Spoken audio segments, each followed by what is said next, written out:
Hello and good evening. Hello. Hello. Hello. We're back to play some more Pathfinder, and so let's get into our recap from last time. So I make sure the picture is all good. Okay, so last session was mostly selling and buying supplies and loot. Um, Dino sold some gems, and then Dream bought some herbs from Pillbug. Dino also sold his old set of armor, and he also attempted to sell the spike chain that was found in Fort Rennick, although Sava redirected that sale or transaction rather to Fort Vashali, as she did not expect to be able to sell the spike chain to somebody else. Um, you guys did a bunch of different transactions of Fort Vashali's, mostly trading stuff for enchantments or items, or just putting things on credit for later. Um,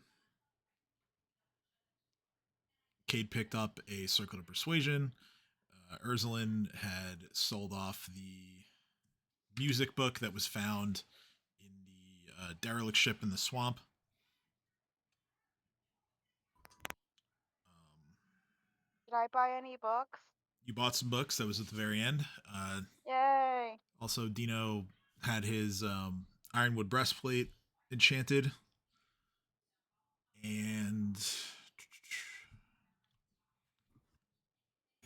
yeah, and Kat bought some books, and Lily got some gifts from Dino. Gave her the Phylactery of Positive Channeling, um, Hey. and a Sahedron medallion to help her both keep everybody else standing and then to keep herself standing, respectively. Thank you, Dino. Um, you guys also watched as the town guard escorted Titus Scarnetti to the garrison to be held for a time and then presumably shipped off to Magnamar after Mako kind of thought that out loud and you guys decided to jump on that one. Um, there was some talk of how people in Magnamar prisons are treated and just a general bemoaning of Magnamar from Dino in particular.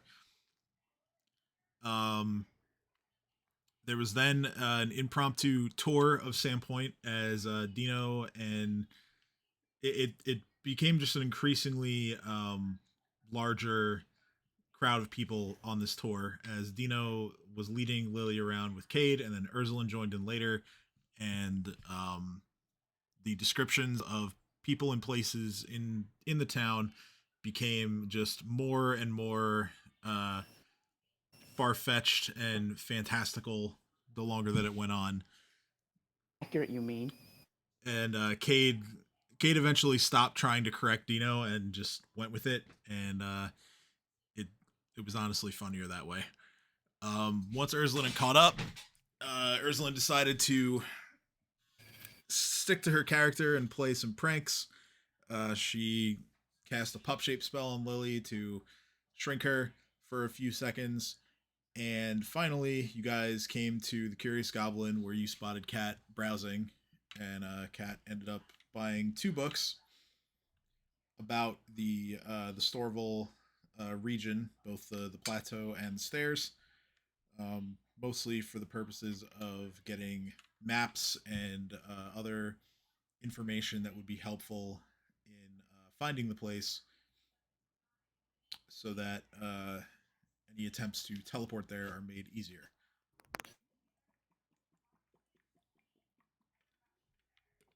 All right, had to hydrate.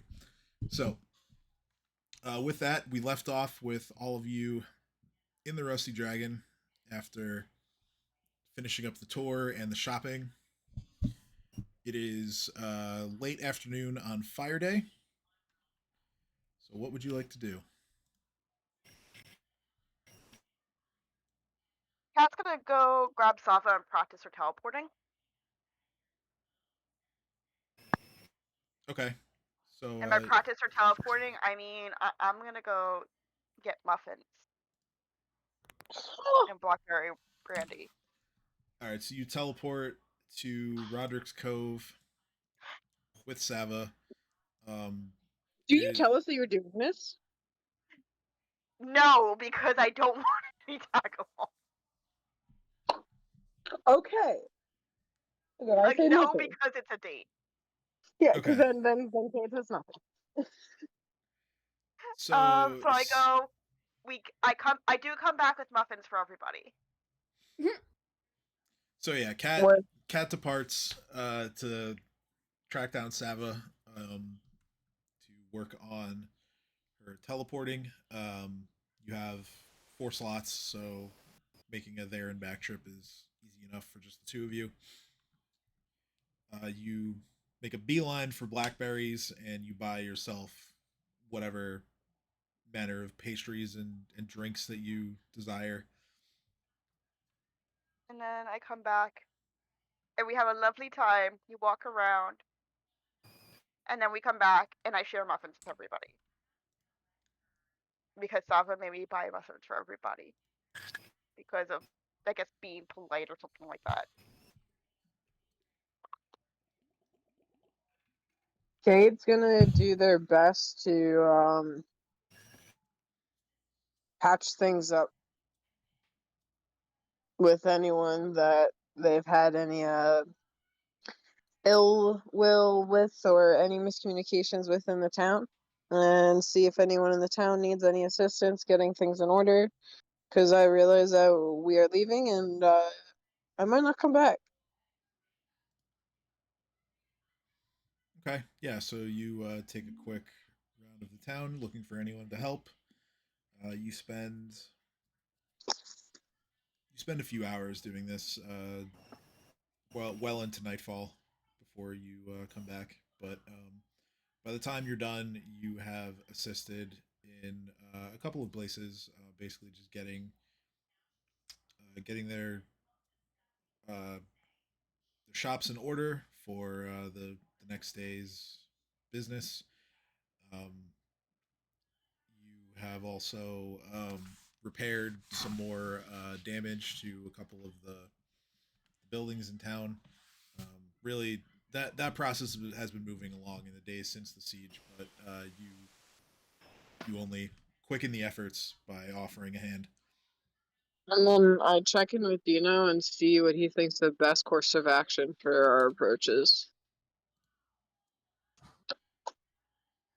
Okay. Our approach to what?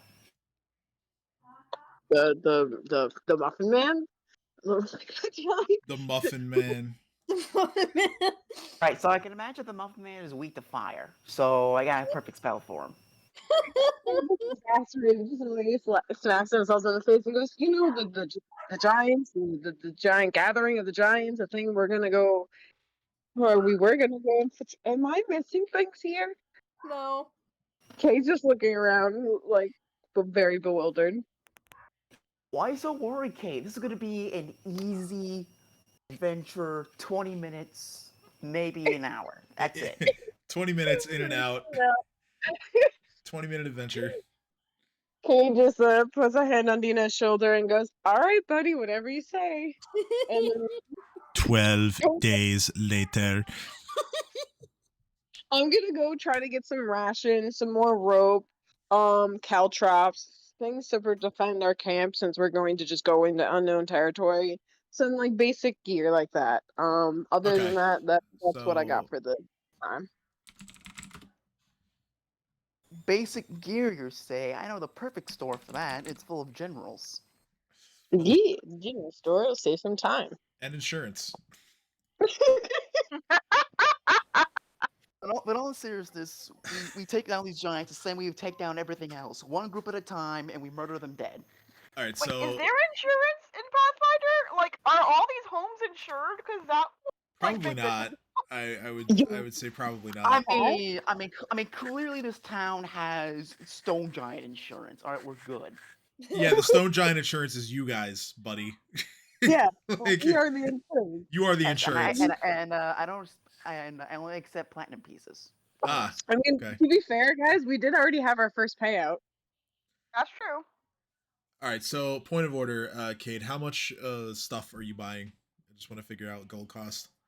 I'm buying enough rope for each of us to have like a solid 50-foot length of rope each. Cow traps to put around the camp. Uh, water flasks for purified water, emptied because we can purify water where we find it. And then I look at around everyone else and I say, "Do you guys think we need torches or any lighters or cooking equipment? Anything? Would like? Do you guys think there's anything useful we could use to like set traps?" All right, so Any you. equipment would be pretty dope, but I don't think any trap would really work for a stone giant for too long. True, Kate I says. So then, yeah. think Dream actually still has from the very beginning of the campaign. He has a bear trap. I'm almost positive. Let me see here. Kate's gonna get a bear trap, actually. Kate's gonna get a few bear traps if they can. How Just to many? spread them around our camp Where the hell is farther this? out. Where the So hell is this bag of holding? and the caltrops, because I just realized the caltrops probably aren't gonna do shit to sometimes. Okay, so Dream has two bear traps on him. I'll get two more. Okay. 2 more bear traps, a water flask for everyone, 50 foot of rope for everyone, rations if needed, and flint and the steel to like start fires if needed. All right. That's what I'm getting. Lockpicking tools. Lockpicking tools. No, I don't need them. We have someone else who already does that. Aha. Kay's just panicking, going, ah! Yes, Ursulin definitely takes care of that. Yeah.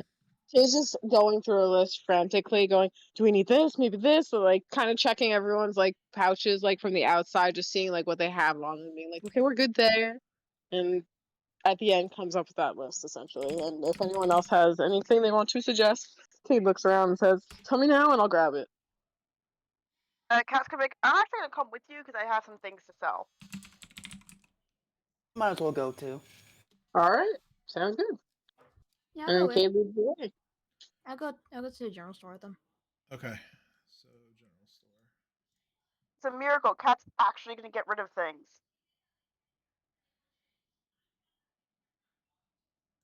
At least it's a miracle to me. Kate's gonna start their own general store, just oddities and rares and just random shit. What do you sell? Everything. Everything? Nothing? I mean, I am a general. Okay, so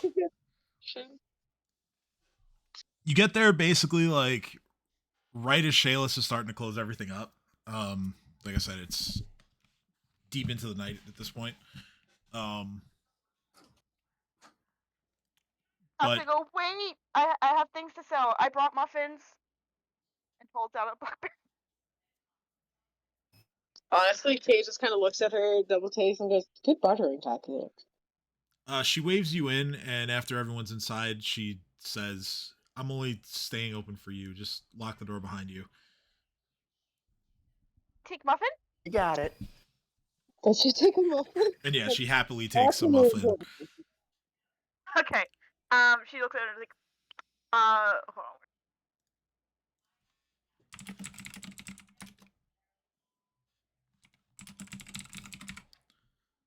Alright, where's my shit? Oh boy, I have a lot of things. Alright.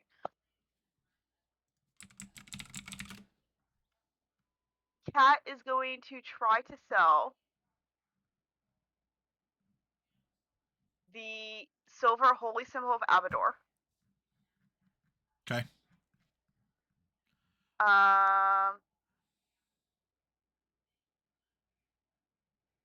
The ivory drinking horns. All right. The onyx. Uh-huh.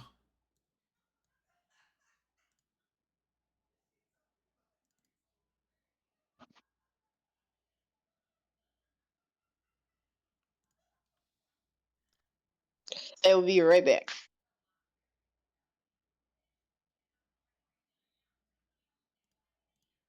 And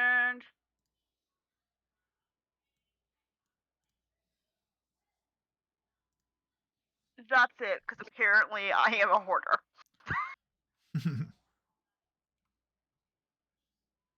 We should have like a horde off between Cat and Cade eventually.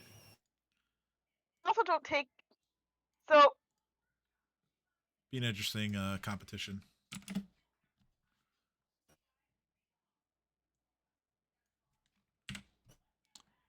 Let's see here. I'm still sorting through all the things that Cade wanted.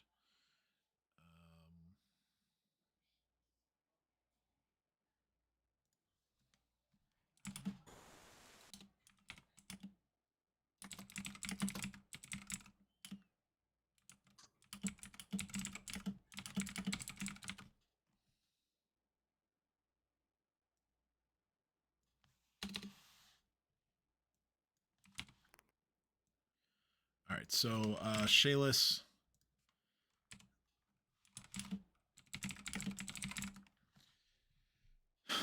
Shayless will look at your items. She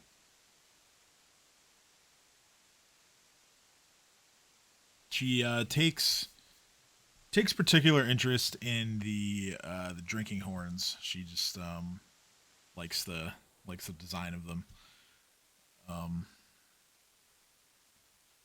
She tells you that she would take all of these off your hands and give you 150 gold. sounds great. Take them.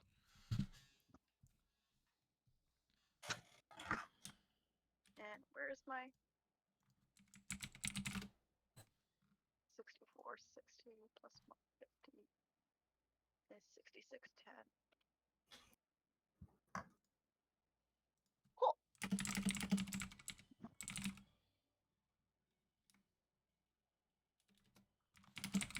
Right. Anybody else got anything they gotta do? Nah, we're in the store, right? Or was I sleeping under a rock? Miss Lily, this is the store of generals right here. What do you want to buy? How many generals? Do they have a diamond worth of 5,000 gold? Not in this store. Ah. Also, probably not even at the jeweler. Sandpoint. I mean, I just sold some onyx. Sandpoint is it's not quite a city, so stones of that value are not likely to be found here. What about a parchment with a holy text written on it? I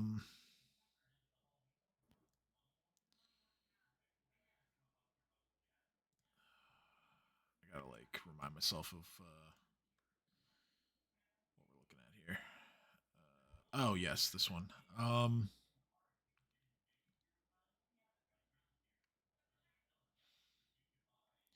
That one you might be able to get from the cathedral. Let me just take a look here.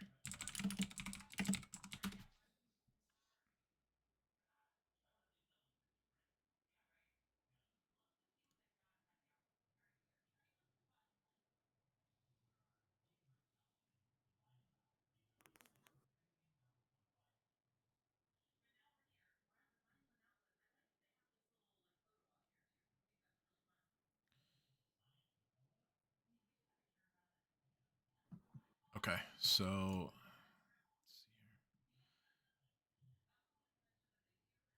yeah, so you would be able to basically make a stop at the cathedral, and Father Xantis would sort of transcribe a text for you onto a parchment. All right, I'll stop by later. I'm basically just hand waving it. We'll just say you go there in your travels Okay. and have it done. Yeah, I'm fine with that too. But yeah, we've feel like we've had enough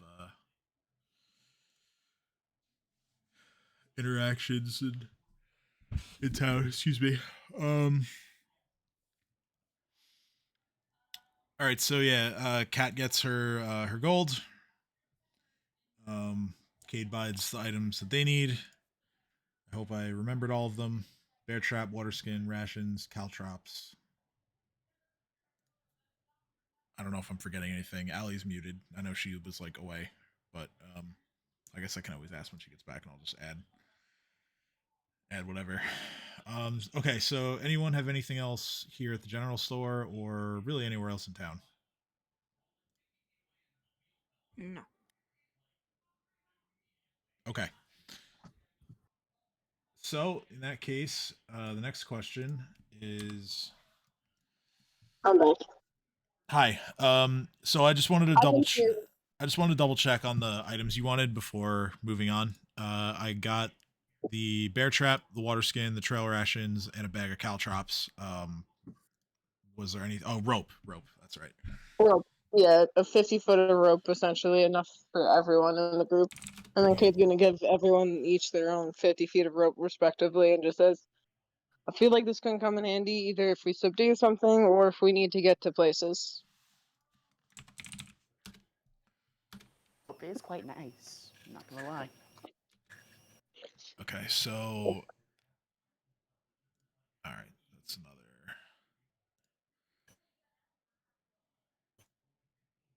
small amount of gold pieces. Add that to your bag of holding.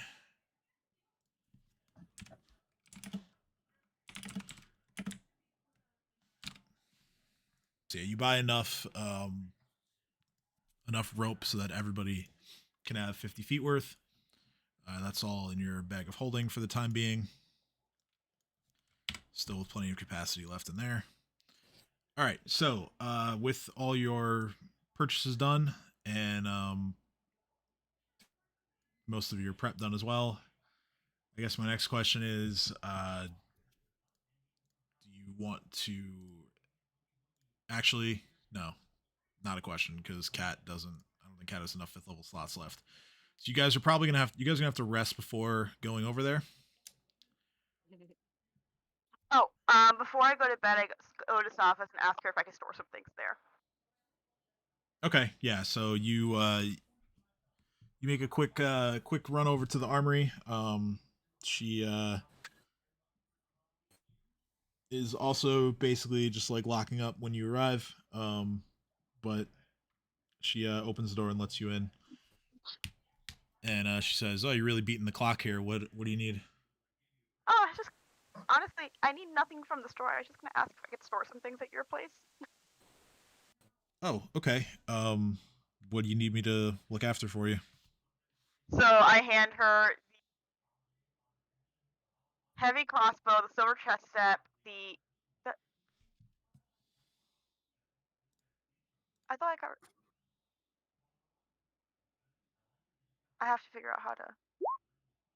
Sorry, I don't know why I pressed that. The heavy crossbow, silver chest set. So you sold the horn. You sold the onyx. You sold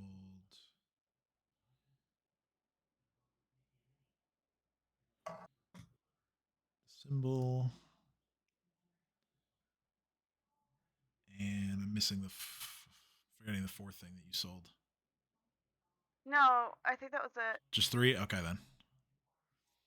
Alright, so yeah, you can alright, I just deleted those things from your sheet, so you can Awesome. Yeah, so she's going to hold for me the heavy crossbow, the silver chest set, silver egg with dragon figurine, and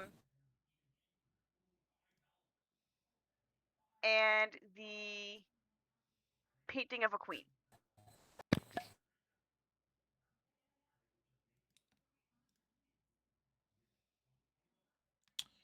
Alright, so that will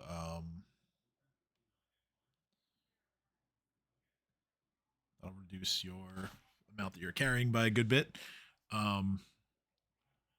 So yeah, she takes the items and she basically walks them into sort of like a room at the back of the store and just stores them in there safely. She says, "I'm the only one that goes in there. You won't have to worry." Thank you. She looks at you and says, "When do you think you'll be back?" I have no idea. I never have any idea with these. Hopefully within like a week or two. I hope to be back soon because honestly, I don't like being gone for too long, this is new for me. But yeah, I don't want to be gone for too long, so hopefully soon. She nods and she pulls you in for a warm embrace, and she just says, "I need you to be safe." I'll do my best. Let's just hope Ursula doesn't pull another prank on me, which honestly is more likely to end in her death than mine, but that's besides. I don't know if we're that lucky, but in any, in any case, safe travels. Thanks. I'll see you soon. She just closes up shop, and you guys go your separate ways for the night.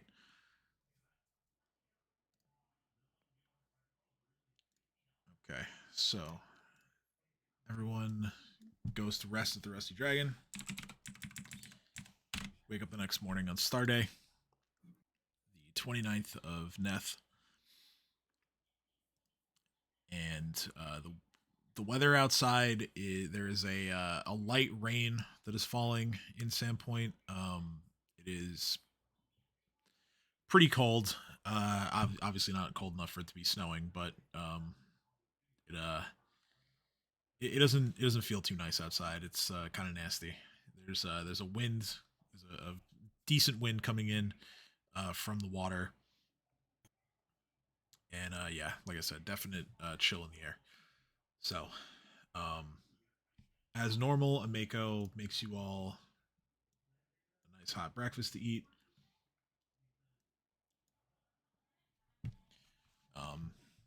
The usual stuff: eggs, potatoes, various breakfast meats, sausages, there's some steak too. She she got the sense from everyone coming out sort of with their serious faces on that today was the day. So she wanted to make sure you guys are properly fed before heading out. Today's the day. Is my headband ready? Your headband. This is. Yeah, kind of wondering the same thing. Let's see. You started that on.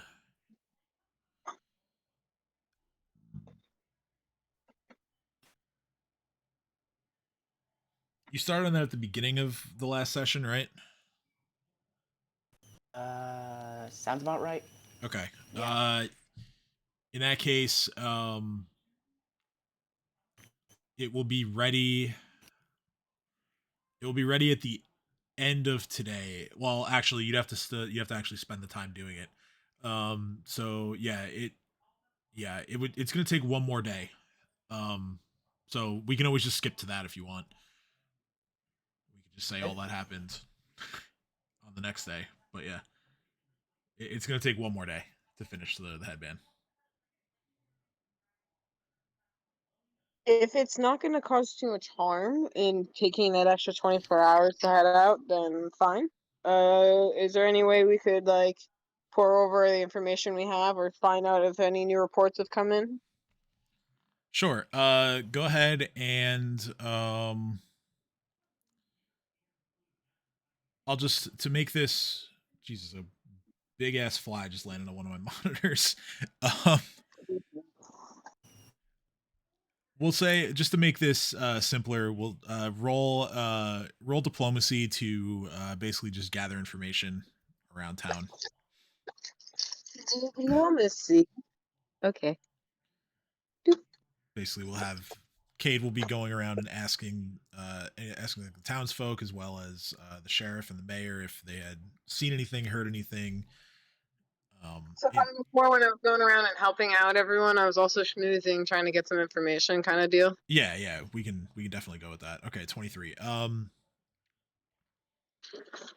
of the townsfolk have spotted anything in the last couple of days, nor have they heard of any stories of campsites popping up again, or any sort of like attacks in the area, you go to the sheriff, and he the sheriff comments on how he feels that the weather is once again growing more ominous, but he also hasn't seen anything to suggest that the stone giants are about to attack again. Cade then relays all that information to everyone and makes a point to Dino and goes, "If you think it's worth having for the battle, I think we can wait an extra day." We say, yeah, this is definitely gonna help me boost up my spells for more power. All right, so you guys elect to wait one more day to allow Dino and Jareem the time to finish the headband.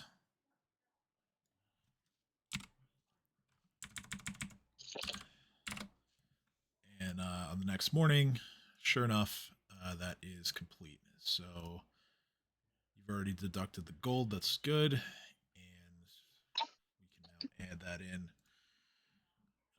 Here we go. It's going to make sure I have all the information here.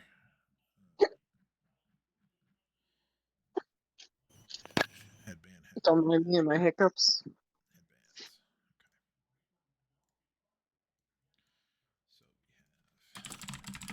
Inspired wisdom +4.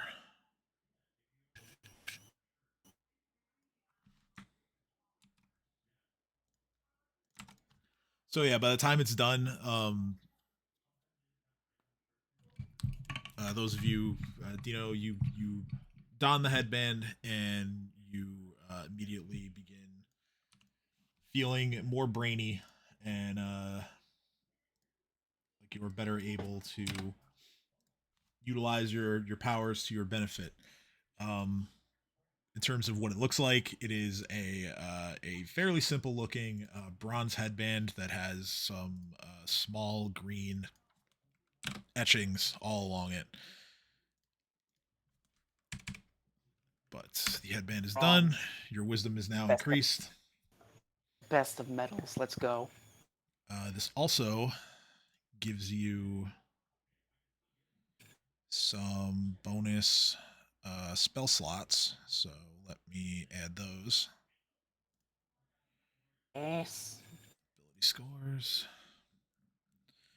Extra level 1 spell slot and an extra level 4, level 5. Yes, that is correct. So,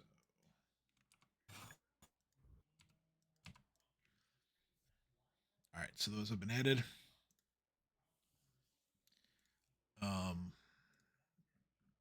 Those of you who have to prepare spells, you can go ahead and do that now. I will.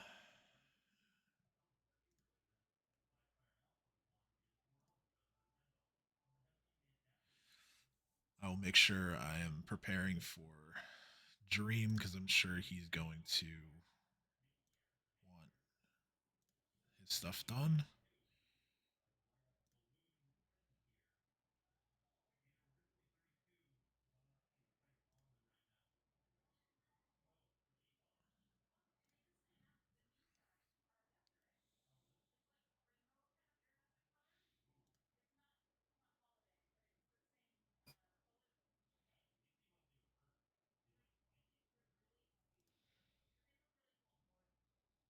All right.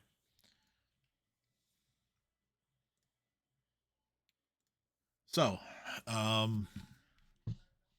once everyone's ready,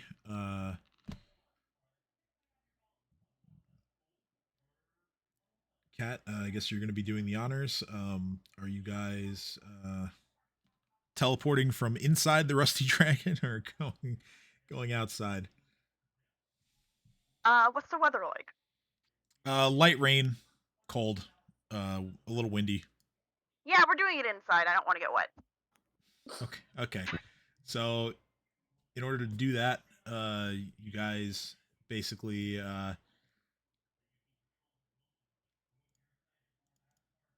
get a Mako to allow Chumbo to come inside to be part of this casting. Sorry, Mako, he'll only be in here for like less than 5 minutes. But it's cold and wet outside. So yeah, he is going to be part of this now. And I just have to, let's see, we got to get a bit of a creature count here. So 1, 2, 3, 4, 5, 6, 8, 10, 12. All right. So it is going to require, you can take, let's see, 3 caster levels. You can bring 1, 2, 3.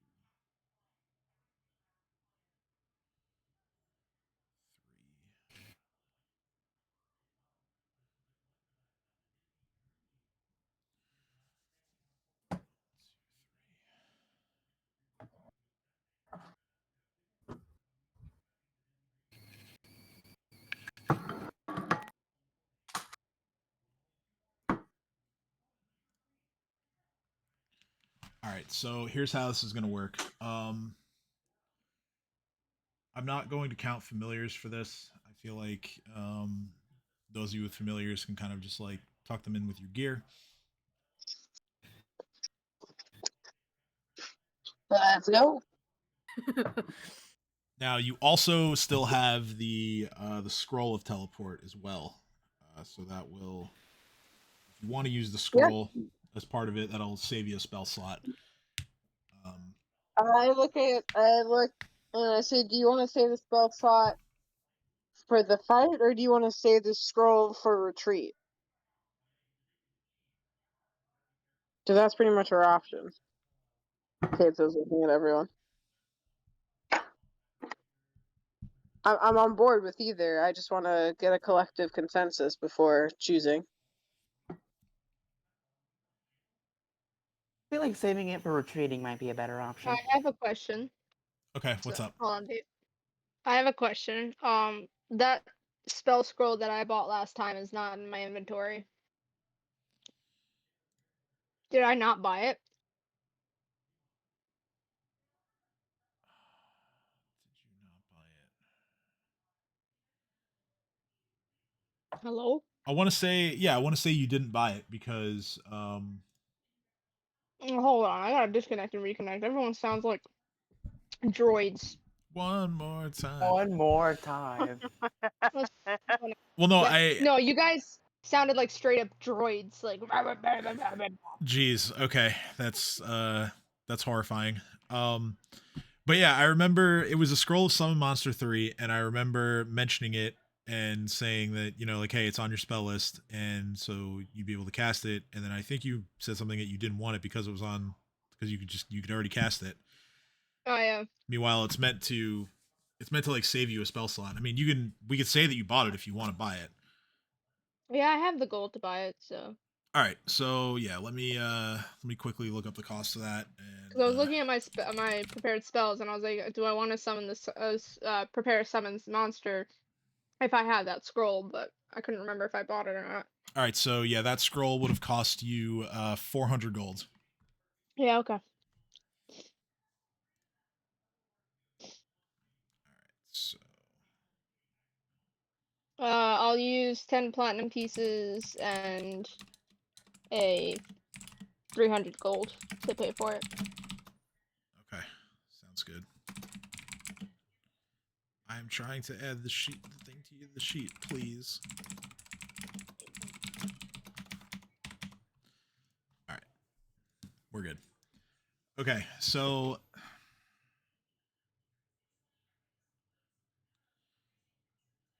Hopefully, my headset stays connected. I'm just eating food right now, so I don't want to like make slurping noises while I'm playing. while you guys are figuring yourselves out as far as teleportation is concerned, Edge is going to get everyone's attention, and he basically is going to ask you all. He says, "Do you think we'll see the dragon again?"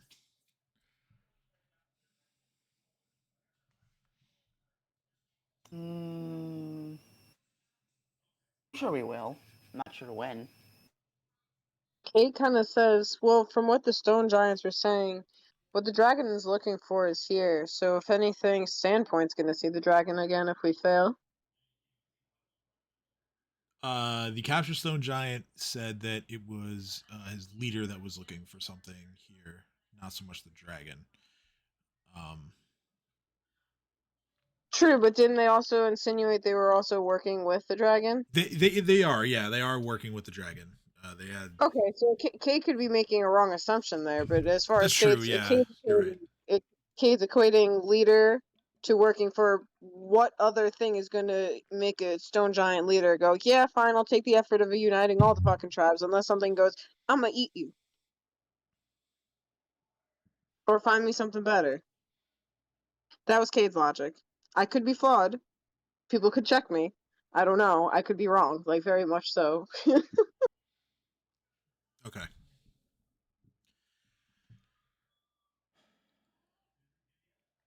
Yeah, so Edge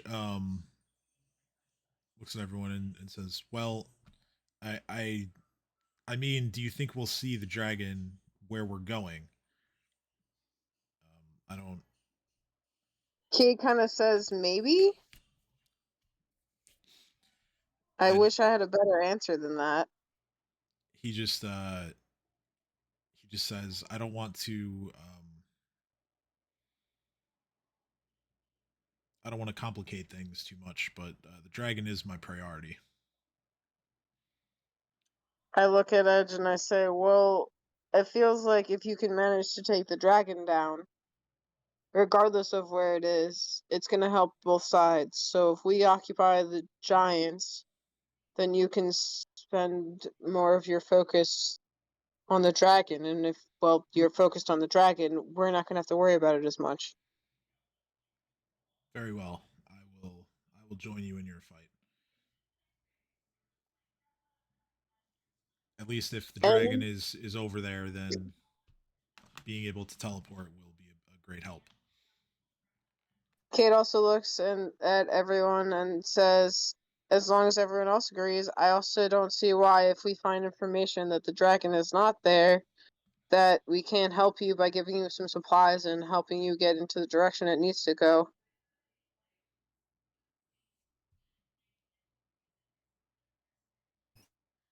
Then I check in, like, looking at everyone else, being like, right?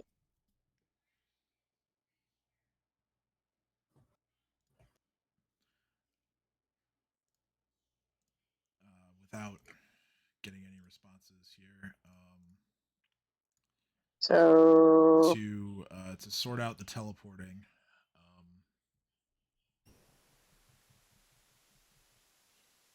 It is going to take multiple trips because of the limit on the number of people that Kat can take with her.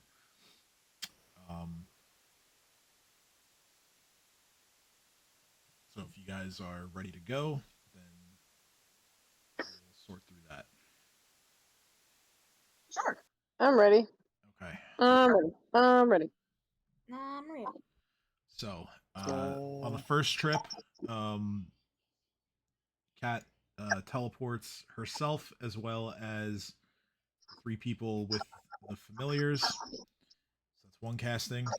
Kat casts again to go directly back to Sandpoint. The third cast is going to be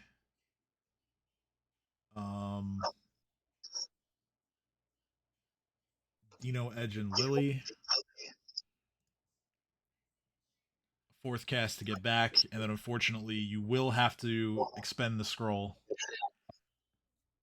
Fine. because you're also dealing with some large creatures. So the final casting using the scroll is going to get Kat back to the place with Chomper and Chumbo. Okay. I would have. So Cash is gonna be there and be like, get a break. I need keep me sleeping. Kate offers her one of the water skins. Y'all are heavy. Do you know y'all are heavy? He just kind of like taps her stomach and goes, "Yep." Arizona just looks at Cat and says, "You didn't carry us. You teleported us." That still requires energy! I'm gonna look at Kat and go, "Did you try to pick us all up when we teleported?" No! It still Then how were requires we heavy? I'm being lazy. because it still requires energy. But you Okay, can't Kat, add the quantifier of heavy if you didn't lift us. Cat out of annoyance picks up Ursulin and just like drops her. Can you pick me up? Hold on. I'm We're gonna going to try. try. Is that a strength check? Well, A for Can effort. can I try to avoid it or make myself heavier? it's gonna be a You know what? combat I'm maneuver check. gonna evil eye her. So, All I'm right. just gonna at will that's you. see it. So wait, how do I do combat? So you have to So first you have to negate the.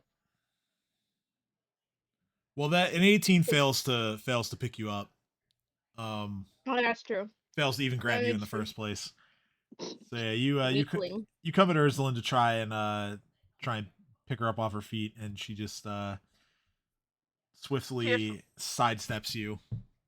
So I just flip her off. Ooh. And I do the Japanese thing where I peel down my eyelid and stick my tongue out at you. What? All right, so Cade, roll perception as you want to have a look around. Guidance.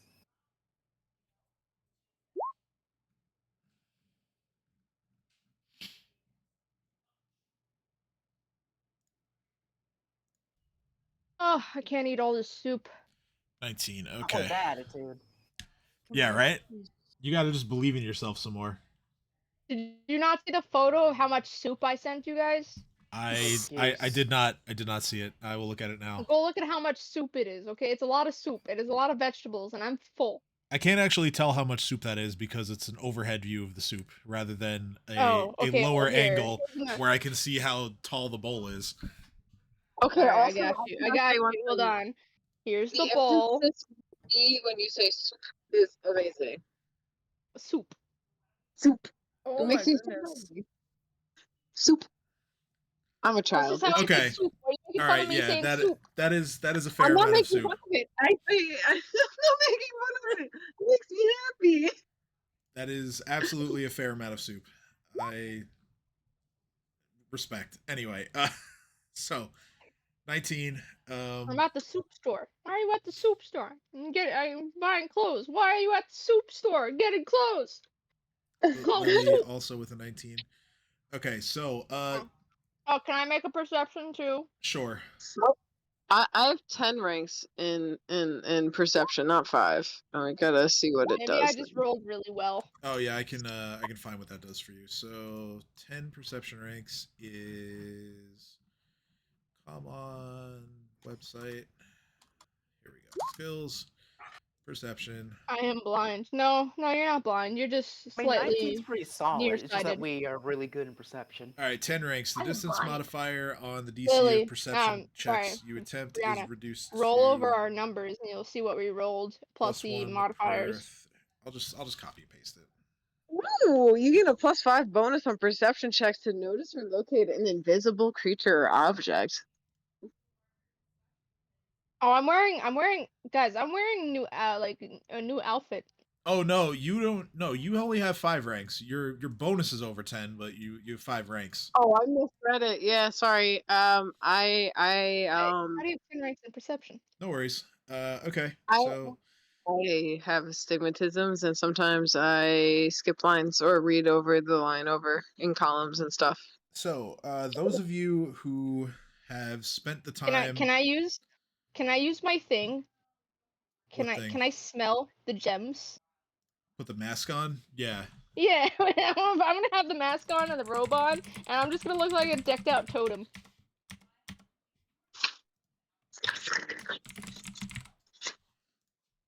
Okay. I smell coins.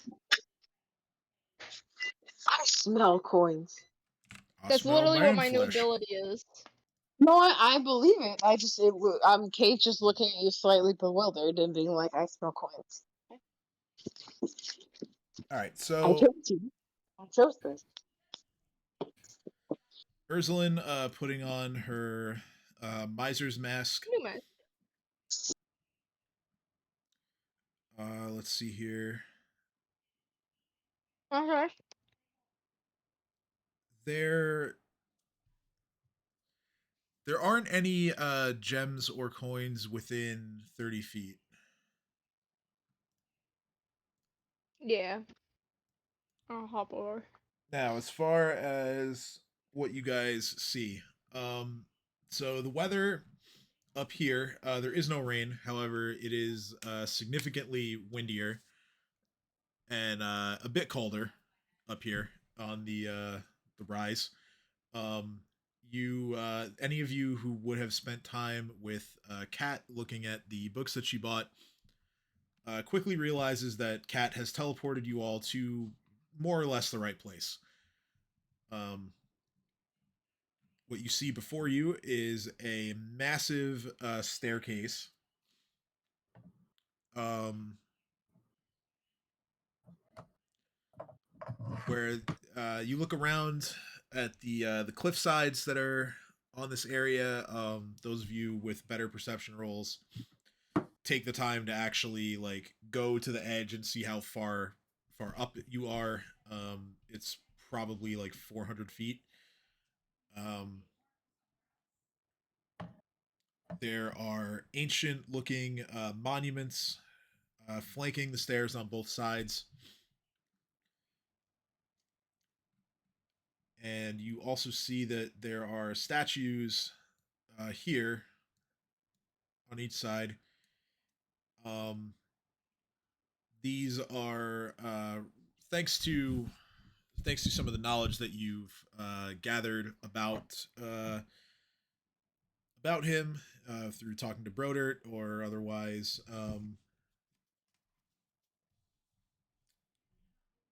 Reading up on it. Dino in particular would recognize this more easily, given that he's seen imagery of it in his own mind. The statues are depicting the Runelord Karzug. Um, this statue here is in worse shape than the other one. It has undergone some erosion and it has even started to crumble a bit. The stairs themselves are each step is a 2 foot um, increase in elevation from the one before it. Uh, so it would seem that it is going to be a bit difficult to scale these steps quickly. Especially for me.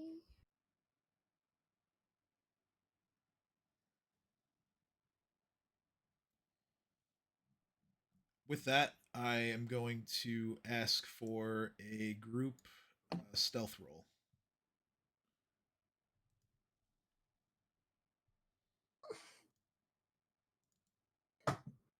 Guidance on Chomper.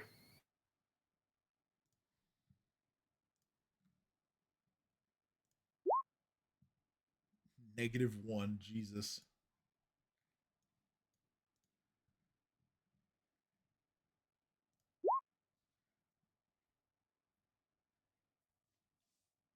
So yeah, stealth roll for everybody. This is going to include Failed familiars. miserably. Failed miserably. I will Yes, Chomper. Stealthy boy. take care of the familiars. Can I use guidance on myself? You could, yeah, that'll bring it up to a solid 0.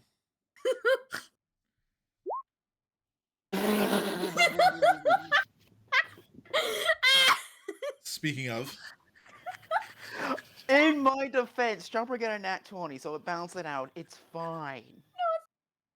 Edge, I'm gonna roll for him. We all know his stealth is dog shit. Oh wow, he rolled a natural 19.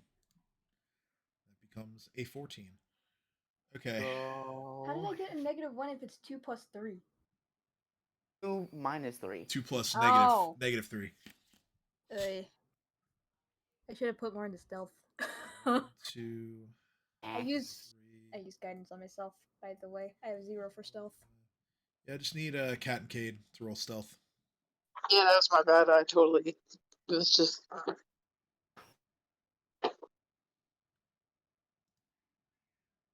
Not clicking on it for some reason. Stuff. No. Stuff. I've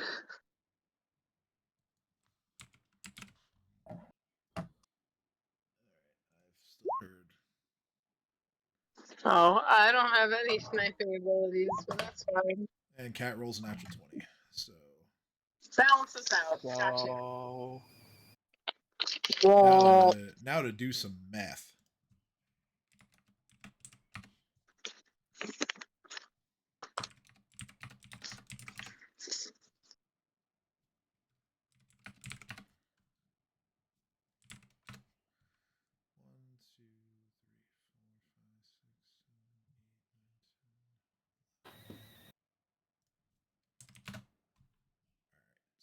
That is the number that I've established number that the hill giant has to beat. That is on top of the stairs. Okay. So, those of you who are not quite as stealthy,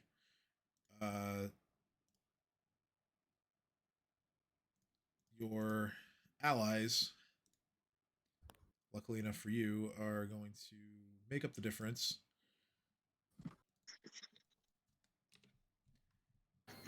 And that's going to mean that as you slowly begin to approach the Storval Stairs, it doesn't seem like you as a group are noticed. Yes. Clutch. Let's go.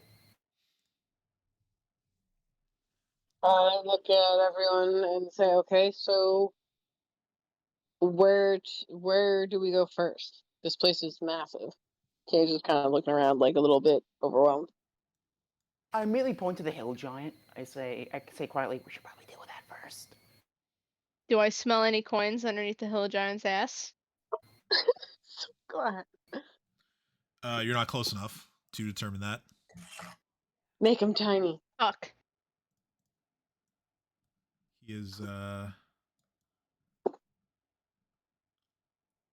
over 100 feet away as well as up the stairs. So angle trigonometry again coming into play.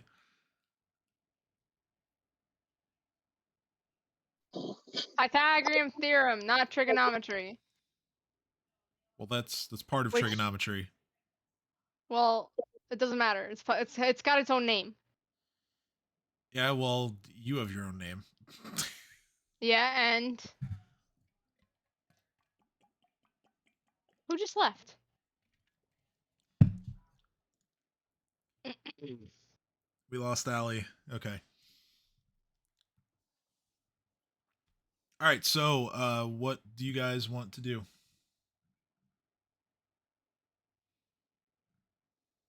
Question: how far? Like, if one of us were to push the hill giant off the ledge where he's standing, how far down would he fall? Well, let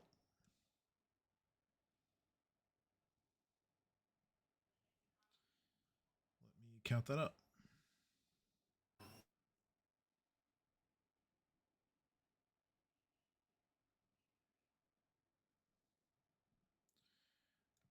Probably if let's see, if he lands all the way in the ground, it'd be about like 50 feet. If he hits the roof of a building, then a lot less than that, only probably like 20 feet.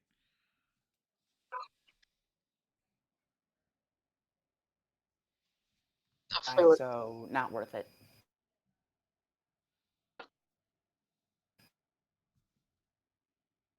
Fuck me.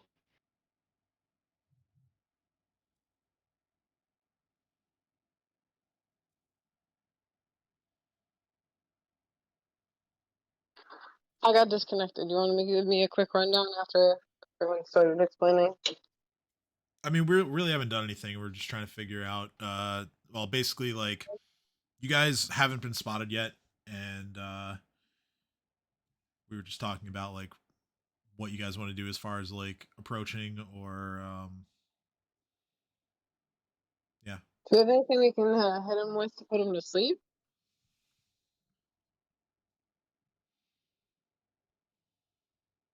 Like, I look at Ursula and Dream and I go, do you have sleep bombs or bullets? And if not, then... Let's see. Are you trying to put him to sleep? Well, I mean, we're trying to come in there stealthily, right? So, Mm. sounds of battle is gonna alert them, but if he just kind of slumps over on his shift, I don't know if that's gonna give too much pause. Bungle him. I could steal his breath so he passes out. So, I mean, so can I. I don't know. I guess I could bungle him, and then you could try and cast sleep, and I'll do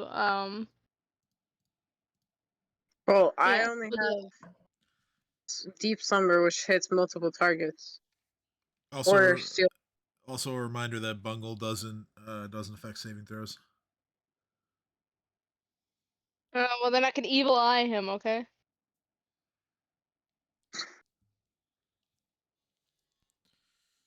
Yeah, certainly. And I think you can fly now too. So Can I? yeah, didn't you take Oh, the I hex that can, lets but you it's not fly? prepared. So I just want to clarify, we have full spells back, correct? Yeah. Well, no, you took the Oh, I hex. do You have took flight. yeah, you took the hex that lets you fly. Well, does that mean I always have fly prepared? Well, it means you can use the hex to fly, and Okay. with the hex you get 5 minutes of flight per day. Okay. The spell will last longer, or actually no, it won't. It's the same. It's a minute per level. All right. So what's the game plan? I don't know. We can probably approach him without him seeing us, but if we play our cards wrong, then he's just gonna go back and alert everybody else, which is not what we need right now. I mean, I have the spell of silence, so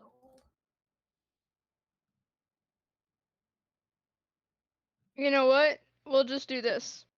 Is he within range of me? I don't think so. ooh, I also have lullaby. Oh, I have to. I'm gonna give. I'm gonna give What does my Lullaby cat do? spell. Okay. And have my cat sneak up and deliver the spell. You know, it doesn't say what it does. Do I have to cast a spell now or no?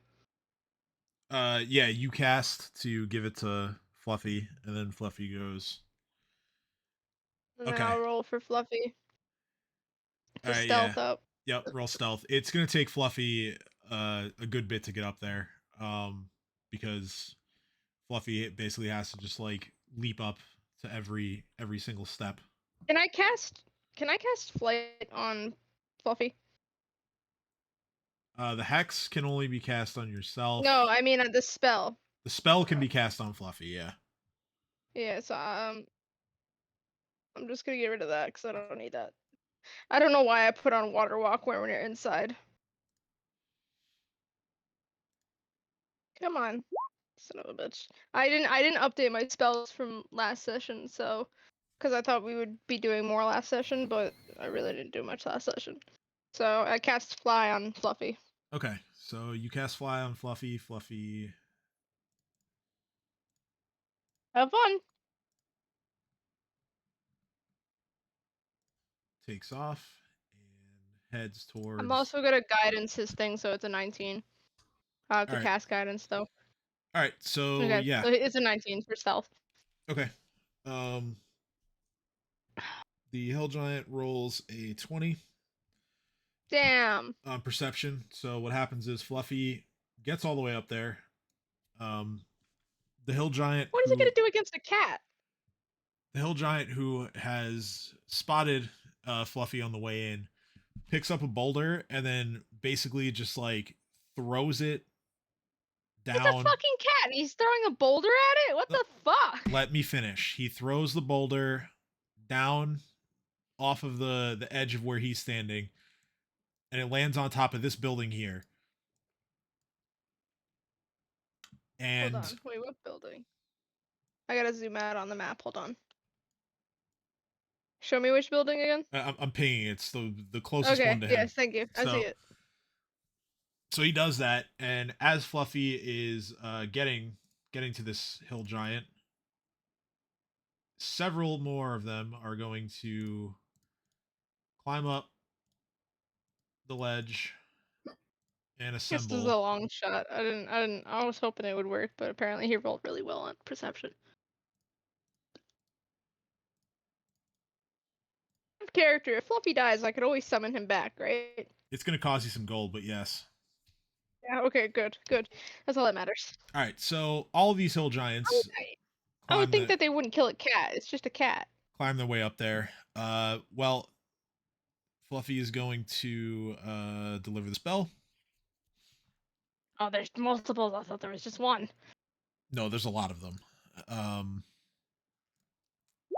thought there was just one. Will save of 20. So that makes it. So, And then I would imagine you would have told Fluffy, hey, come back when, right? Or yeah. All right, and then Fluffy simply just tries And then Fluffy to can relate to me that there's multiples and not just one. scoot out of the way, yeah. Oh, there's Right. cat hair in my soup. Oh no. That happens to me all the time Fuck with the dogs. Harry. Oh yeah, Fluffy can speak with Master now. So Fluffy returns to you and is I'm just gonna look at him and go, so, how'd it go? Fluffy says spell didn't work, and there are now a lot of them up there. Like a dozen of them. Well, shit. I just look at everyone else and be like, well, we're fucked. Nah.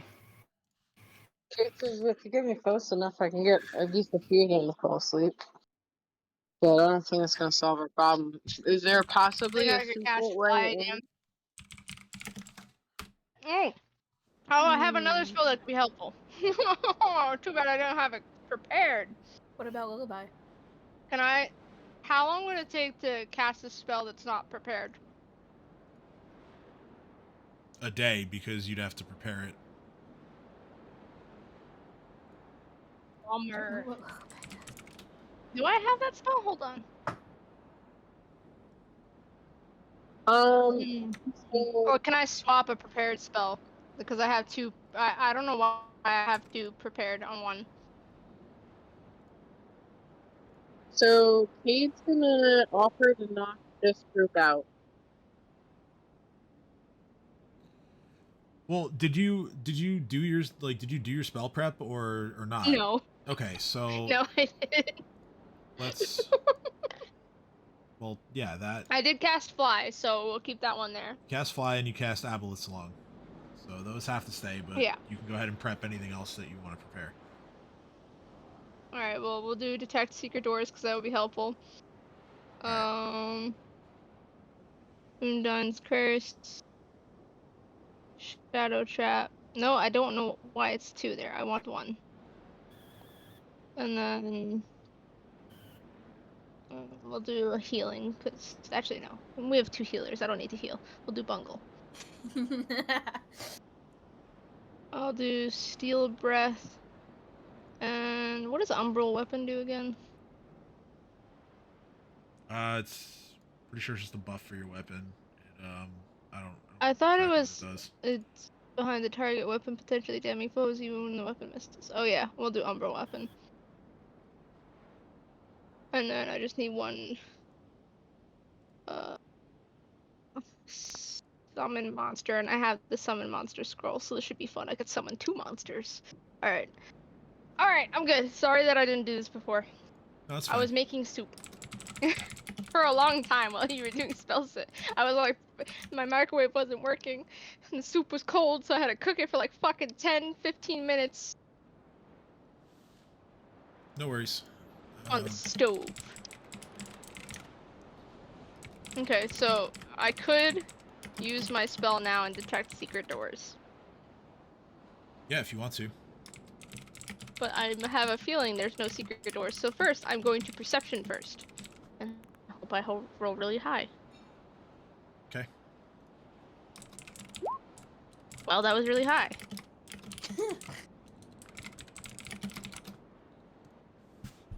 All right. Yeah, that is really high. So you take a really good hard look at the landscape around you, all the buildings and statues and everything. Strangely, nothing seems out of the ordinary. Swear to God, if I use this spell and there's no secret doors, I'm gonna slap Cade. Abusive On the much? butt. Damn. I'm on the butt! I'm gonna slap her on the butt! Hey, Now you say that. he's just looking at going, we always say secret tunnel in the past, I just took a shot. I'll move around while the spell is active. Well, it's a cone. I'll move to where I could get the most space covered with the detect secret doors. So would that be like like the entirety of this space here? So cone. All right, so all along the stairs, as well as the area covered by the statues and the buildings. I mean, unless I do it here. If I cast it here, hold on. If I cast it here, I could get up to here and up to here. And like all the way there. So that would probably be better, right? So I get more. Yeah, we'll do that. Okay. I think it's all good. All right, so you go ahead and cast your detect secret doors spell. No doors are there. Yeah, there are no secret doors. I fucking knew it. Cade, get over here. For filling my head with thoughts that don't exist. It was good that we checked. He just kind of looks and goes, okay, so we have to fight 12 giants then, that's fine. Or we can try to put some to sleep, make some laugh maniacally, and betray their friends. So I you still tell me, slap you on the Cade, ass is regardless. that you can do something to them if we get Yeah. close enough without being spotted. I can put some of them to sleep from where we're standing right now. True, but that doesn't do us any good because half of them will be alerted. So the question is how we get. They're going to be alerted when we come up those stairways to them, so it would make more sense to distract them by all of a sudden a bunch of their comrades just collapsing. Tim, Yes, question. Next week, attack their economy. No, I'm kidding. What's up? What's the ground here? Is it solid rock or is it like dirt?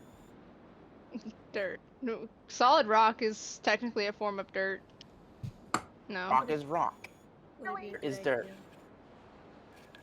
You are No, but dirt is composed of rocks, so therefore, rock is dirt. You are on top of a plateau, so it is rocky. Even though you're not like technically on a mountain, it's like I said, rock mountain type terrain, right here. So if I gave myself a burrow speed, could I dig through it?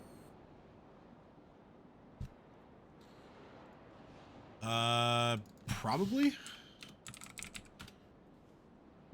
All right, I'm gonna hush everyone. It's like, all right, I think I have a plan. The big problem with those stone giants is that they're being, especially if the lob rocks at us, right? Quick question. Is this coming from the spell burrow? No, wild shape. Oh, wild shape. Okay. Gotcha. All right. Carry on. So here's what I think the plan should be, right? I can wild shape and I can burrow to get us close enough to the stone giants, at least closer. That way we can utilize Kate's spell to put them asleep. And then I will slow down the other hill giants up there. And we could draw the hill giants one at a time. And while the hill giants that we're not dealing with are struggling to get to us, that's when we deal with the others. I think that's our best shot.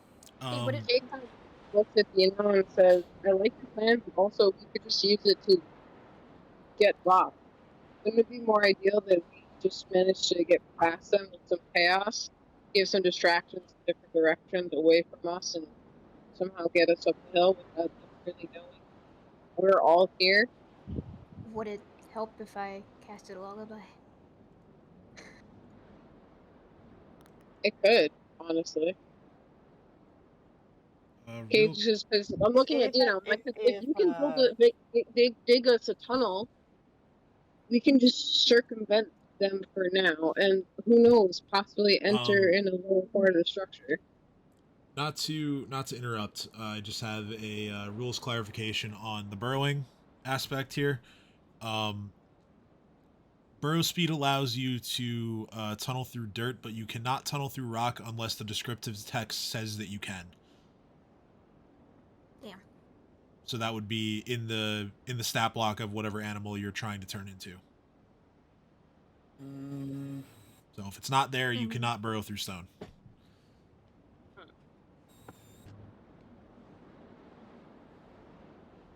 I'm out of teleports, so I can't do.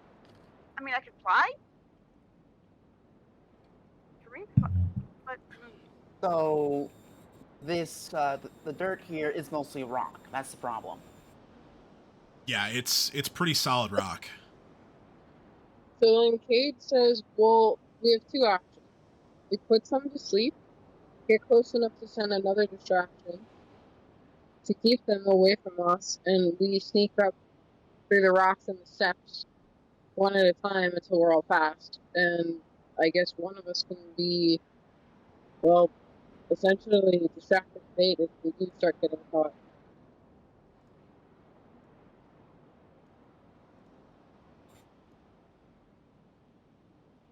So Cade's looking up on that line. We could either, I don't know, set off an explosion somewhere else nearby. Looking at Dream. I look at Dino and Chomper and I was like, well, the dinosaur, just take off some of the gear.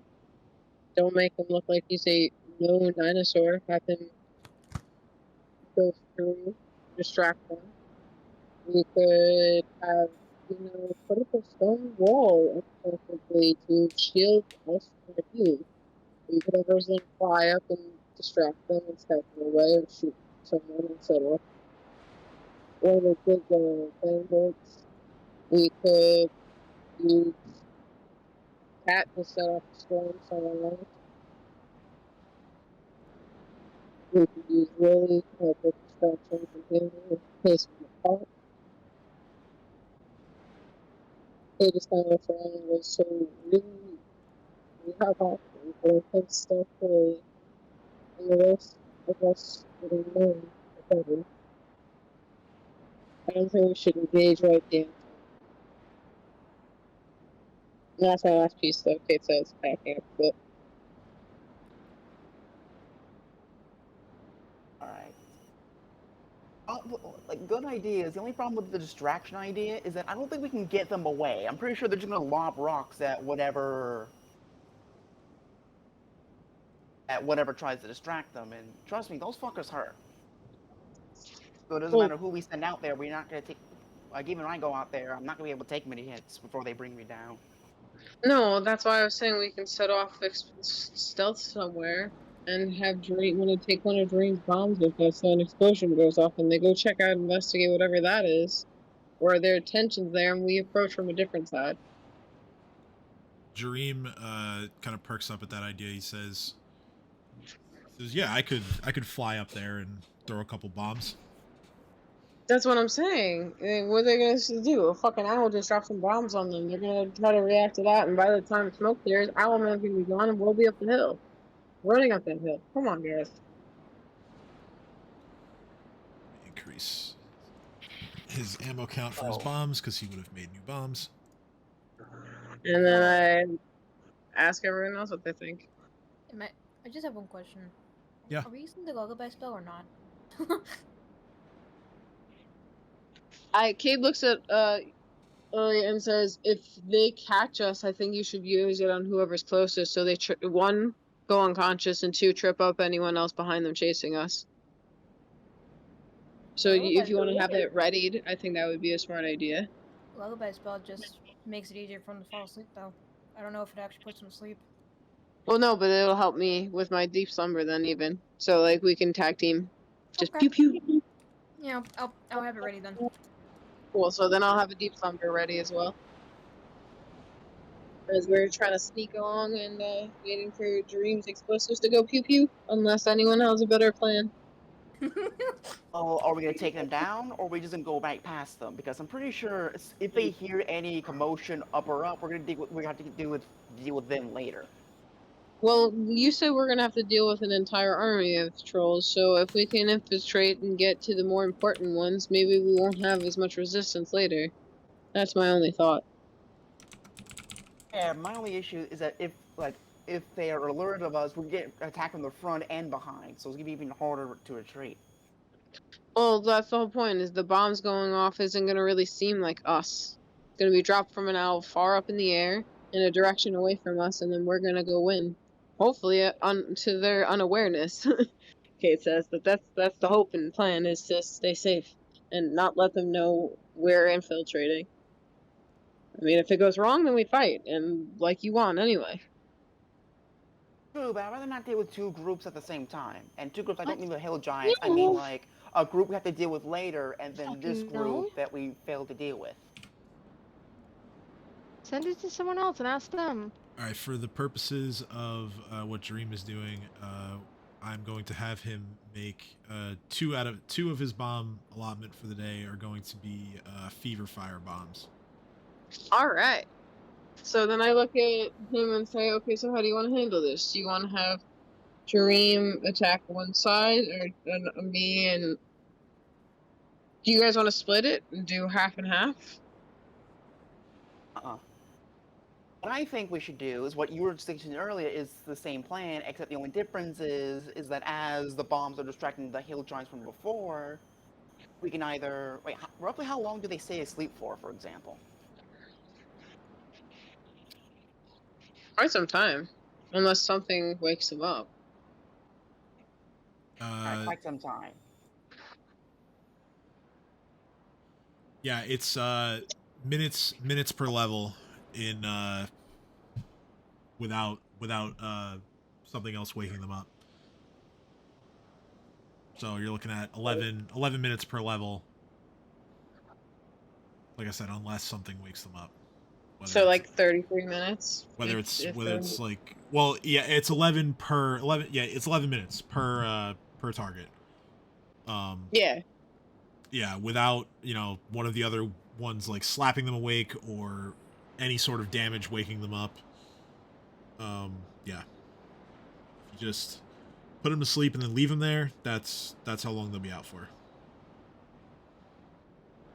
Enough for us to slip by. Vape.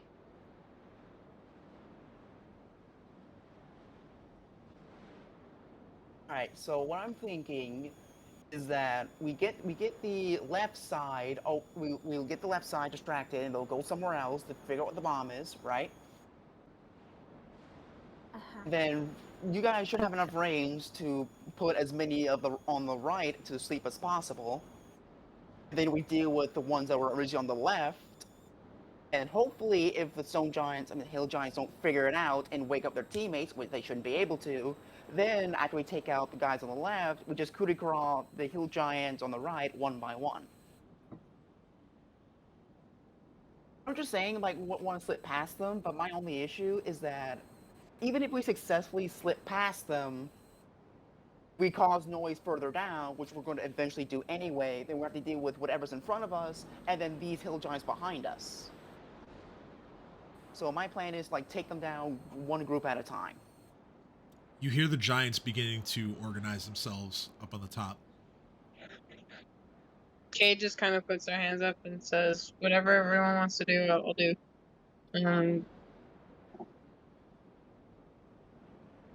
I think we should make our decision quickly because we're running out of time.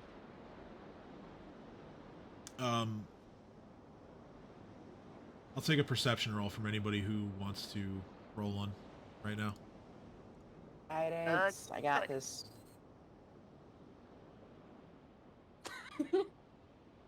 One day I will roll a not shitty perception roll. One day. I mean, it's a 10 on the d20. It's not horrible. It's not great either. And the one You who three. sees the most. Okay, so Lily out of you three is the only one to spot the full scope of what's happening here. The hill giants on top of the, or they're not. I mean, this isn't even the top of the staircase where they're at, but on top of the sort of ridge here, they have organized a large amount of boulders, and they look like they're going to begin throwing them shortly.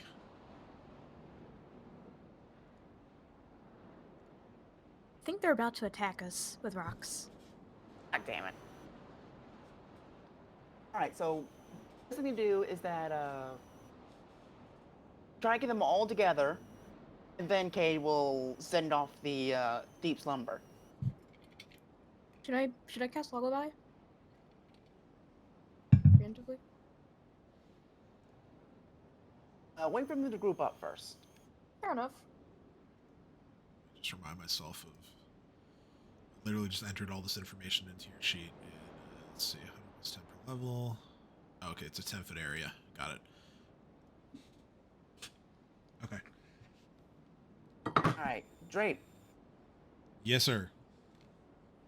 Can you distract them to the point where they all huddle up together?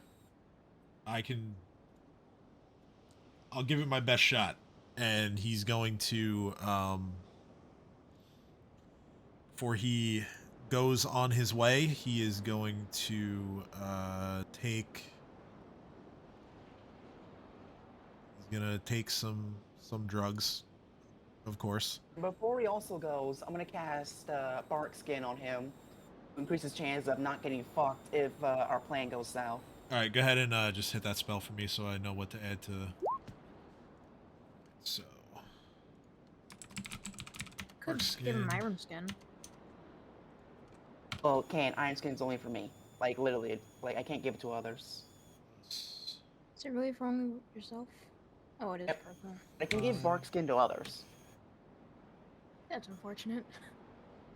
That's what it is.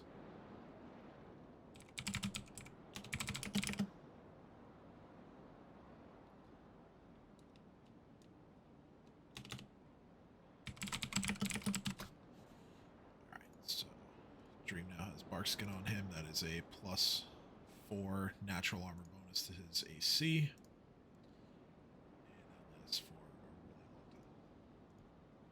long time. So he's gonna have that on him for almost like 2 hours.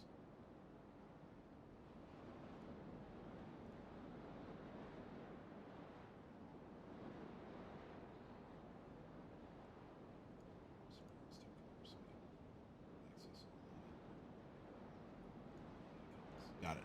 All right. So, with your spell now in effect, Jareem is going to fly up.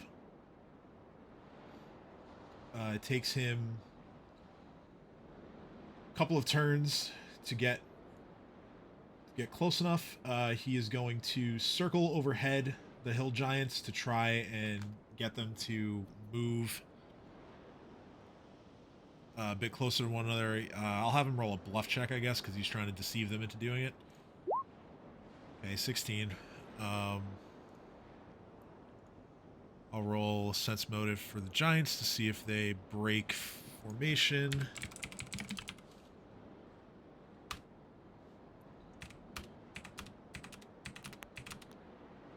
So two of them, the two in the back, are a bit more understanding of what Dream is trying to do. The others group a bit more, and Dream is going to throw his fever fire bomb right in the middle of all of them, right here.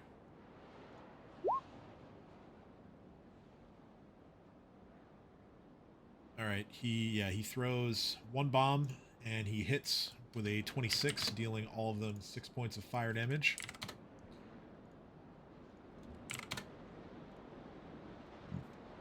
Now, Fever Fire is meant to incapacitate the user in some way, so I'm going to say that they are dazed.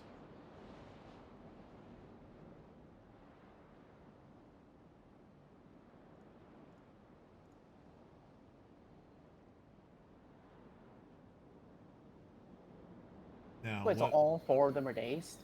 Yes. Oh, that's even better. Cade, Lily, left side. Yeah, sure. Because when someone like ingests Fever Fire on their own, it incapacitates them while the effects are occurring. So I'll just say that they're dazed for a round.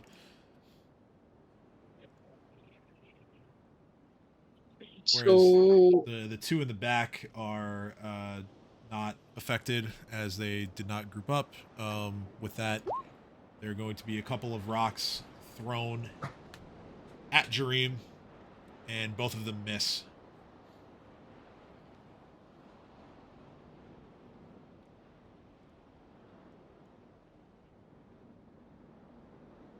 So, those of you performing the next step of the plan,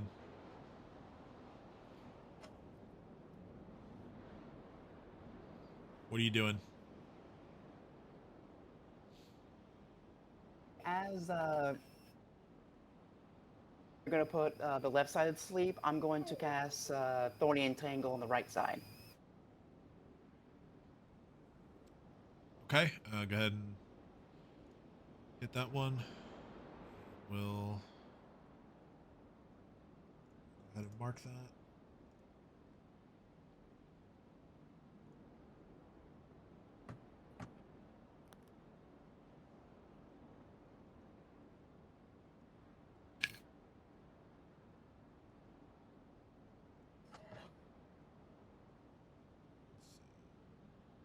Here.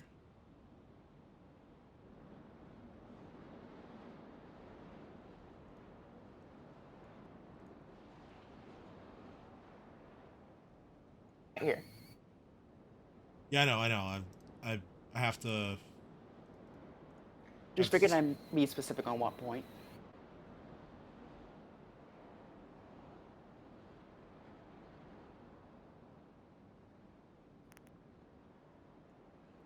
Actually made that a little too big.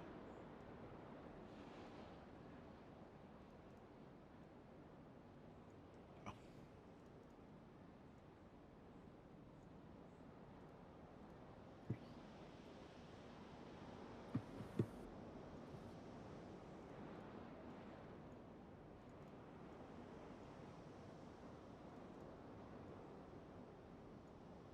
Three.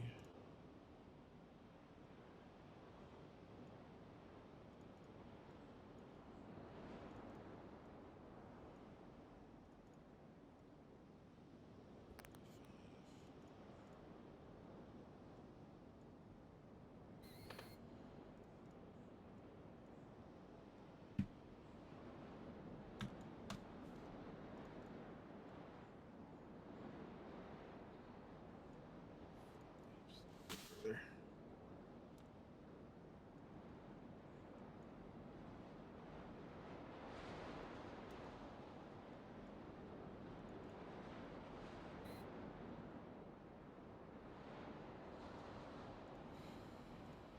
Nah.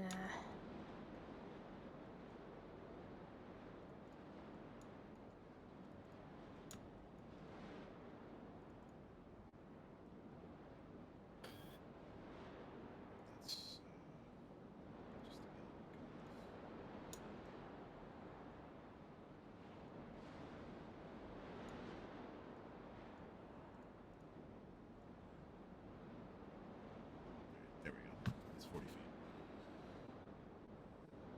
Move it right here. Like down and right 1 square. Yeah. All right. So reflex saves for them. That is 6 failures.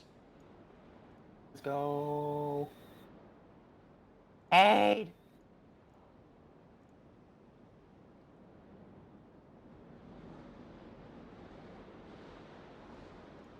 Aid. Cade. Can I go ahead and cast Lullaby while we wait for her? I guess Yeah. on the left side. Over Discord's acting wonky. Yeah, the left side. Casting it on the left side. All right. Well, you do need to. Actually, I don't even know if you have to run anywhere to be able to reach them. Let's see. 'Cause it's 100 plus. All right. So you have 210 foot range. Yep. Oh, those two in the back probably not, just because the angle going up. Or actually, let me math that out.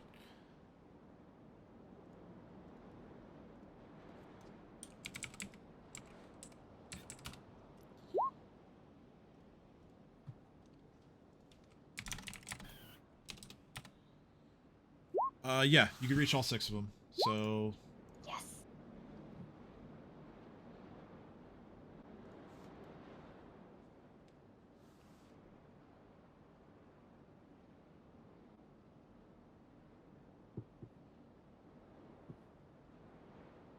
We're targeting the left side. we are.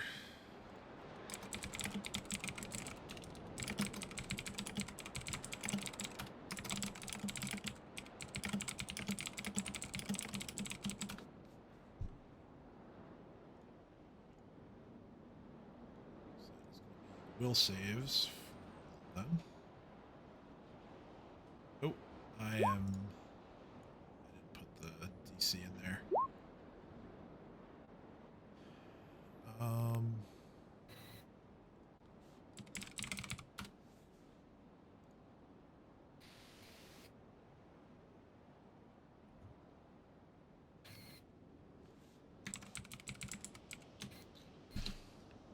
this is annoying. I'm forgetting where you get the lullaby spell-like ability from in the first place. It's their sorcerer origin thing from one of the feats that she got.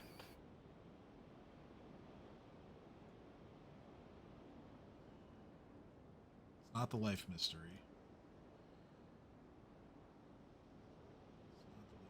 She took a feat for the sorcerer bloodline thing. Oh, that's right. That's right. Eldritch Heritage. That's what. Yeah, Dreamstone Bloodline. That's what it is.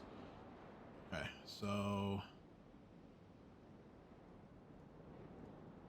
Proved Heritage. It's okay to hear you again.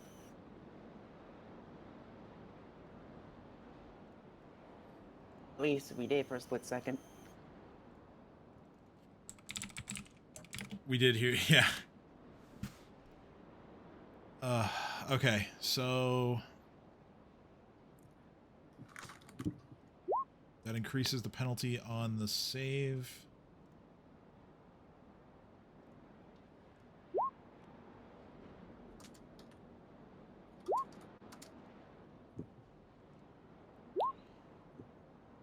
So, oh, it's a cantrip. All right, so it uses a cantrip DC then. So that is 15.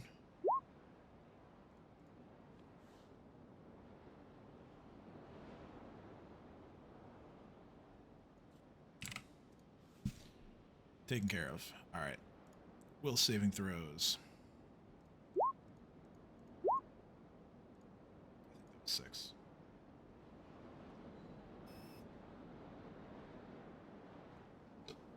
Okay, all but one of them fail. Okay.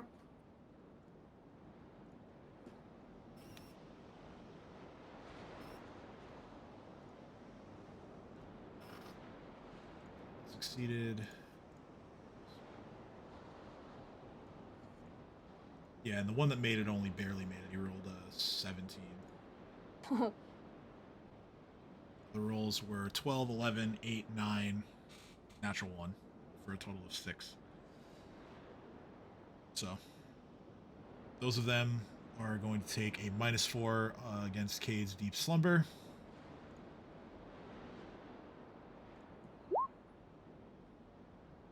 So that then goes off. And they have, okay, they have that many hit dice. So yeah, the first one under stare. Yeah, I know you're pinging an area, but there is a limit. There is a hit dice limit on sleep spells, so it's going to depend on which one. Okay, the stare one fails, and so he is asleep. And then the rest of them are unaffected as one of these guys takes up 10 out of your 12 dice limit. But that one is asleep.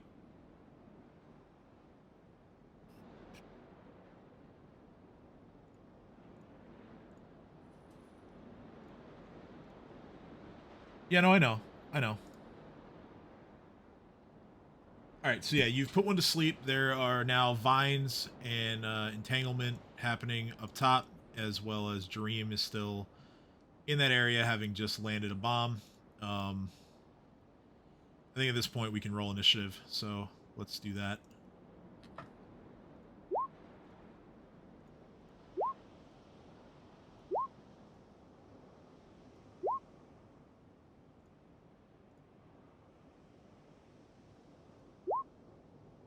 I'll make sure here. I'll edit manually for you. Just make sure that whenever you're rolling initiative, that you are clicking your token first. It actually adds you. All rolling initiative now, or we are rolling initiative? Yes. that seems. I realized right after I said that's a very dumb question. Ignore me.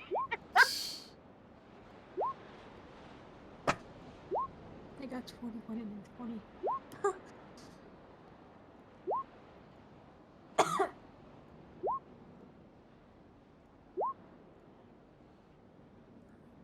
Dream initiative.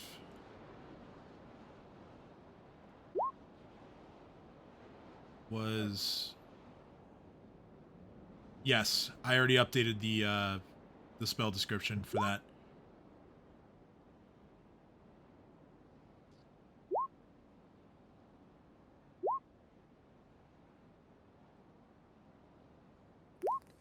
Edge initiative.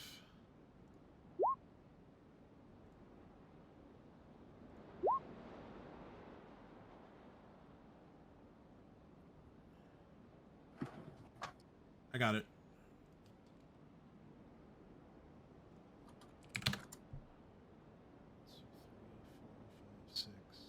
Ursula, just need initiative.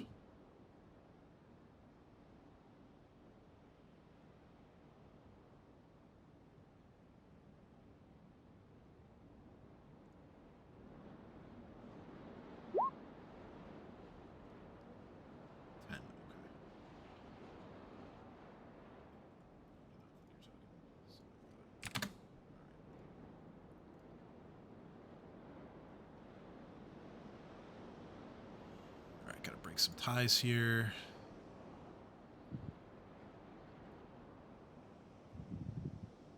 Edge goes before all the things that he's tied with, and Cade is going to go before Dino. All right. So, Cade, you are up first. You just got done casting your Deep Slumber. You look up towards the top where the stone giants are. You see that one of them, this one here, has fallen over onto the ground, asleep. And so what would you like to do? So Kate's gonna look at them, and the first giant out of the three of them to step towards their fallen comrade, I'm going to cast Hold Person on. Okay, so you are holding the Hold Person spell with the trigger that one of the other giants helps the one that is asleep. Yes. Cool. So, All right. and I'm gonna try to advance closer, just to be like towards the stairs, to a point where I can just like hop over and then keep going up. All right, sounds good. So you move and then you begin holding your spell. Dino, you're up. Okay, let me check real quick and make sure how long some range is. Alright, not very far.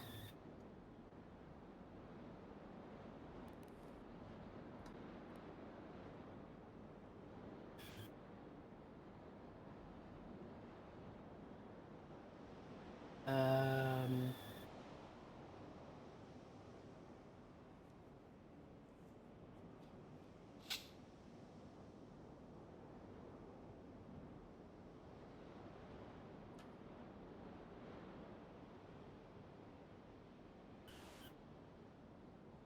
I'm just going to, me and Chomp just gonna walk on normal speed as, so 5, 10, 15, 20, 25, 5, 40. Okay. Just to be clear with the stairs, because of the how steep they are, like I said, it's each stair is like 2 feet higher than the one before it. Climbing the stairs is considered difficult terrain. So you get to the top of the first step.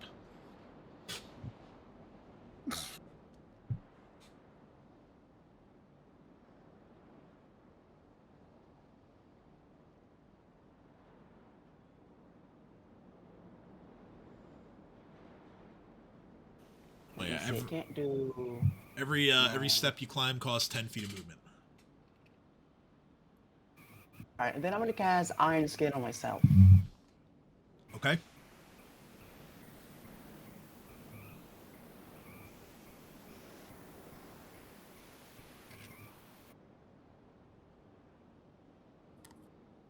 So Iron Skin.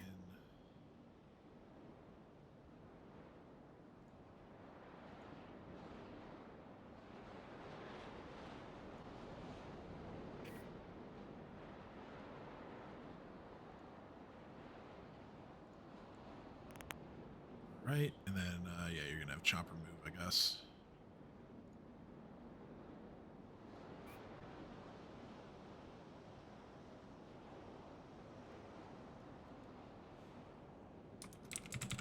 I'm just gonna have Chopper full run just so we can get over here Okay. and not slow down the others. And I end my turn. All right, cool. Lily, you are up. I'm probably going to cast Iron Skin on myself and make my way the same direction as Dino is. All right, so yeah, you can go ahead and take your movement, and let's see, it's 20 feet, I believe.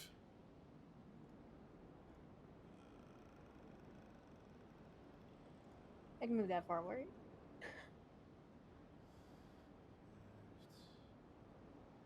5, 10, 15, 20. Yeah, 20.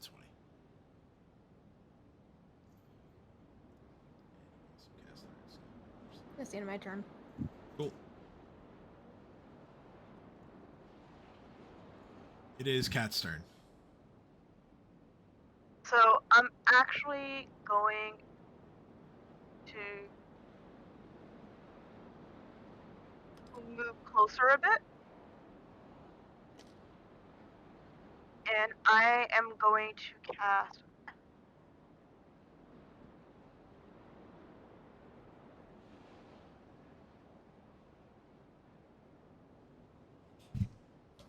Lightning Bolt. There it is.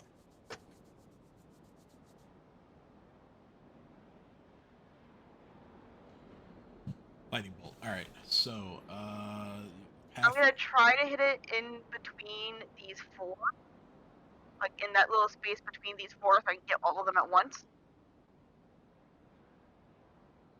Okay, well that's gonna go.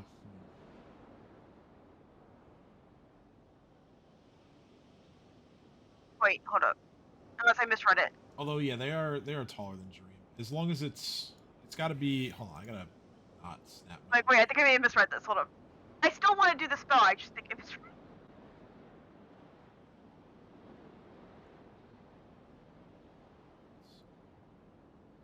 Oh, sorry. Targets on all features along the line. Okay. I can't get all 4. I misread. But what I do want to do is get the 2 on the left. Yeah. Okay. So that way I don't hit Dream. Gotcha. All right. So, have to. They do take a Wait, penalty. can I actually? Question. Can I get as far as the one like right above them, the third one above them?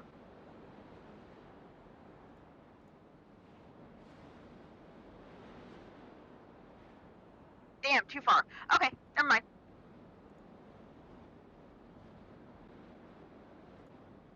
All right. So entangled means they take a right. They take a penalty to dexterity, which means they take a penalty to their reflex save.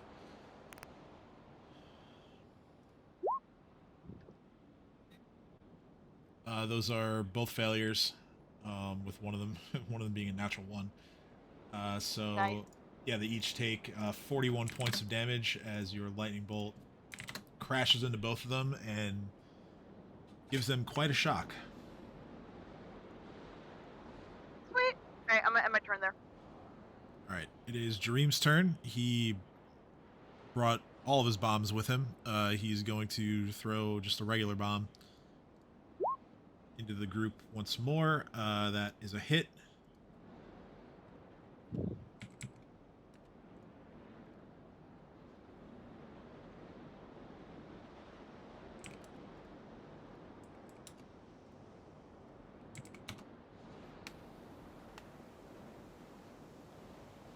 It's going to end his turn. Is this one all the way in the back here.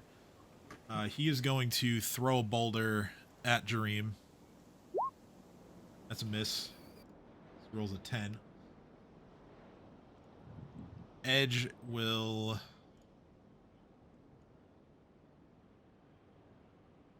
take a full run.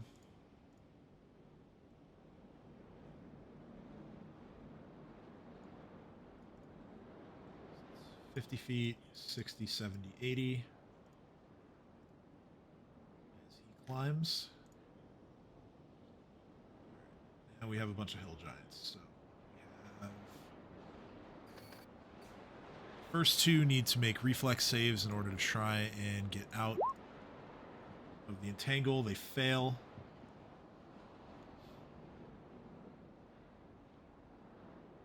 This one here is going to attempt to... He's going to move over and try to slap his buddy awake. So, Cade, your hold person goes off.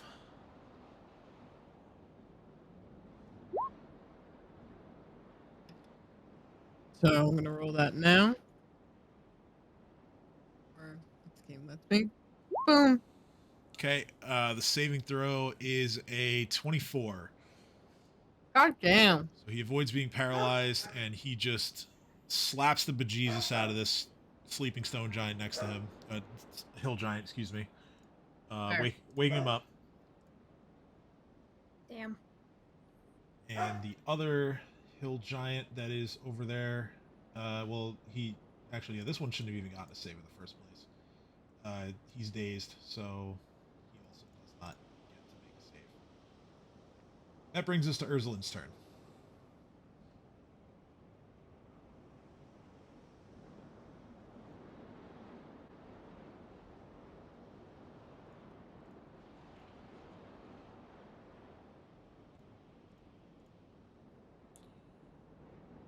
Ursulin?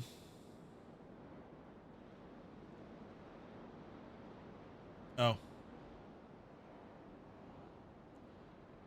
Just today. Having some mic issues, I guess. Just a bad day for mics.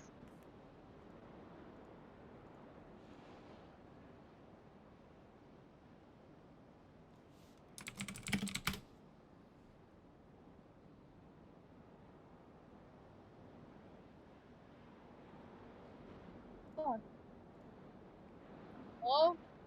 Hello. Hello? There we go. You working now? Yeah, we hear you. Cool. Okay, everyone can hear me, even Vape. My mic wasn't working. I'm sorry. I would like to see.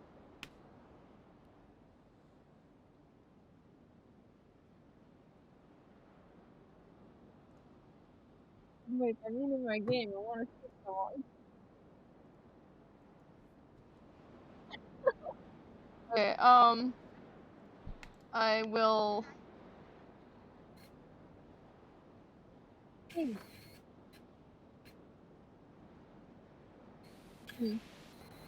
I'm gonna fly. Do I have to roll fly to fly?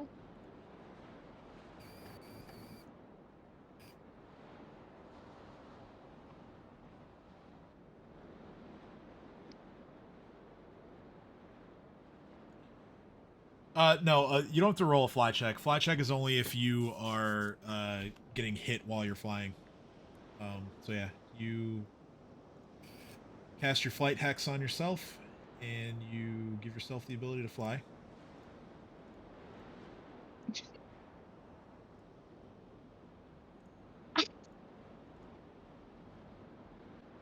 I'm in a party chat. I've been talking with my friend while I'm muted, and she spilled ranch on her couch. And she's ranting about how her couch smells like ranch right now. That is tragic. Oh, it smells. Her whole house smells like ranch, and she's just going on a tangent. She's like, everything smells like ranch, and I can't. I'm trying to control my laughter, trying to contain it, but it's really fucking hard. I believe it. It smells like ranch. Okay, then don't complain. If you like the smell of ranch, don't complain. How far can I fly? You have a 60-foot fly speed. Oh, okay, I was here. Yeah. Alright, hold on. That's 40 feet. So I did. Oh my god. Oh my god. Oh, okay. Alright. Right. Yeah.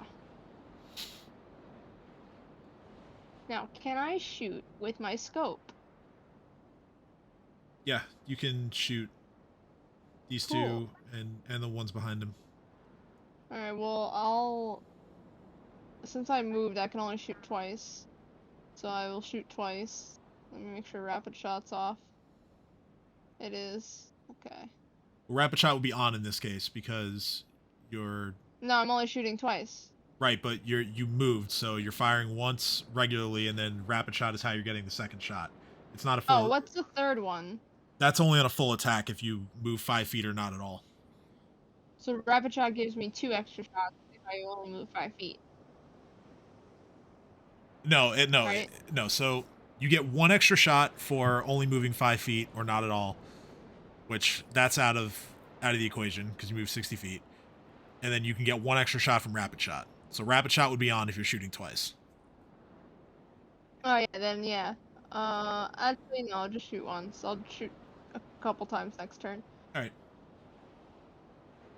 18 to hit. Yeah, that hits. So that deals 10 points of bludgeoning and piercing Wait, damage. actually, it misfires. It misfires. Oh, Because it's a natural 2. you're right. That is a misfire. So you would clear it. And if you're only firing Yeah, I'll once, clear it. all right. If you're only firing once, then that's your turn. Okay, that's my turn. Okay. So dazed. I'm gonna go. Dazed. Gonna go talk about ranch now. You enjoy that. All right. So let's see. There are 4 giants here that on the left side that are going to act. They're going to move themselves kind of like along the side here, but making sure that they don't step into Dino's vines. This one here has to make a reflex save. Well, if they move anywhere like 15 feet, I'm aware. I know. You go ahead and roll it. do they take the 11 from before, or do you want me to roll again? No, I'll do the 11. It's the same round.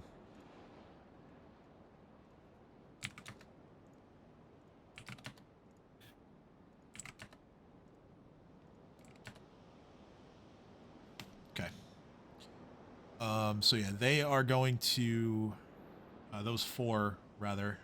They're going to what's your thorny DC again? 20 or no 18 because you didn't cast plant growth, right? So it's 18. It's 18. 18. Okay, so that's a failure on this one here. He rolled a 16. The other four are going to grab their boulders and they are going to start basically rolling them down the stairs.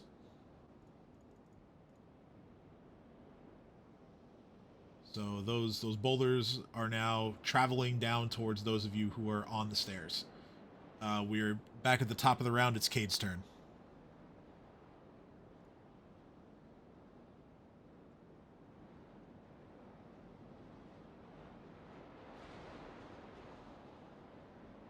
So, as I know they. I just knocked my water over. Don't mind me. I had to relog. So, are the boulders rolling down like directly at Cade, or does Cade have time? Cade is not currently on the staircase, so no, they're not coming directly for Cade. They are rolling down the staircase. Cade is next to the staircase, but not currently on it. Well, then Cade's gonna try to climb up the onto the railing because it seems wide enough, and then try to walk up there instead of the stairs. Okay. So in that case, give me an acrobatics check for balance.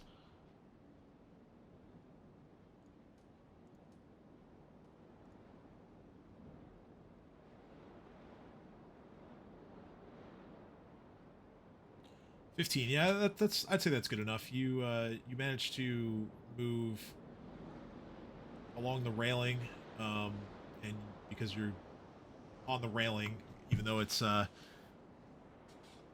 of steep going, you're able to clamber up your full speed of 20 feet.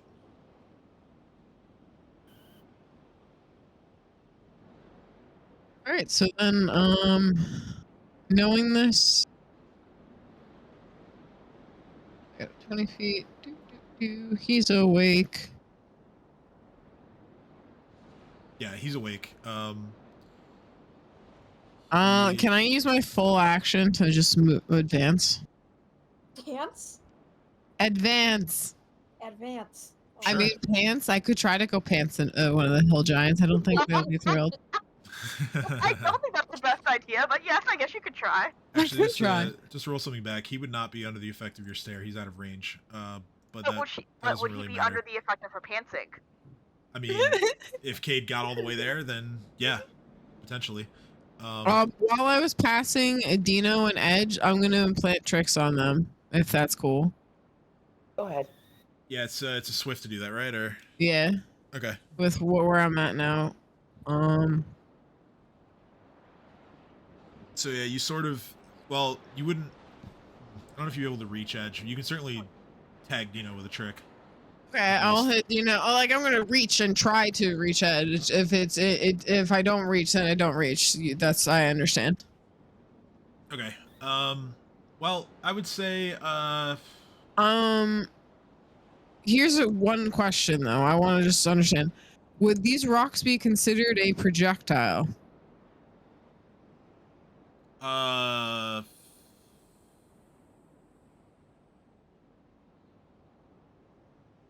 For which trick again? Like these are rocks, not boulders, right?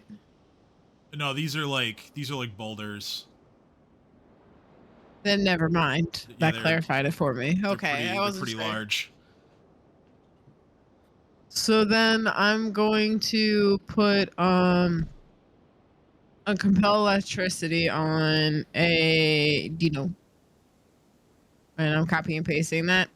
And I will put levitation buffer on myself. And spectral smoke on Edge if I can tap him. That's on Dino. Okay. So That's on Edge if I can reach him. rotation buffer. Yeah, I'll say you call out to Edge and he reaches out towards you and you basically just high five and that's how you implant the trick. And I'm gonna do levitation buffer on myself. Yep, got it. And yeah, that's my turn after using whatever action I have left to continue moving forward to whatever point you deem is allowed.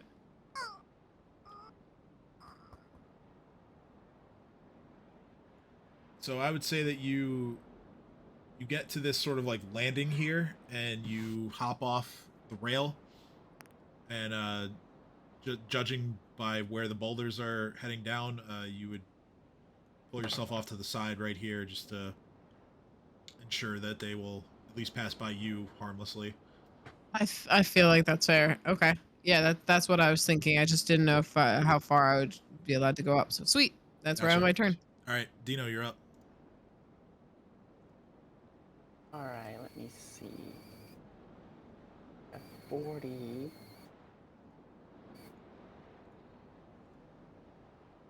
Refresh your memory. When I run, is it times 4 or times 5? I always forget. Times 4. All right. 40 times 4 would be 160.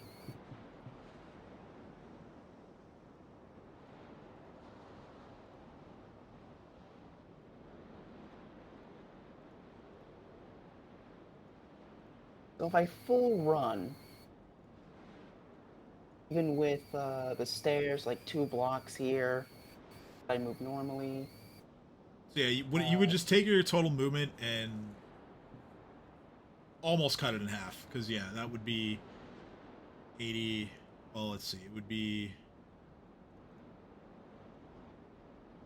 70, and then that would be 150, and so 160 would get you to here. Because this area is where my arrow, at the end of my arrow, is like a flat landing. Alright, so furthest you can get in a straight line would be, I'm going to ping this square here. And is a boulder going right there? I would say yes. Hmm. The giants are attempting to cover the whole width of the staircase with the boulders. So with the thing Kate just used on me, can I only do that so many times? Or can I just do that as much as I want? You can do it once. Fuck, not worth it. You can do it once, and Kate has to trigger it, and Kate can only trigger it once you are within an enemy's reach. Alright, alright.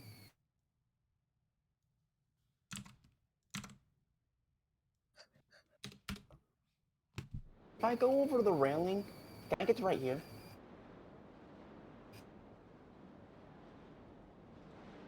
Let's see.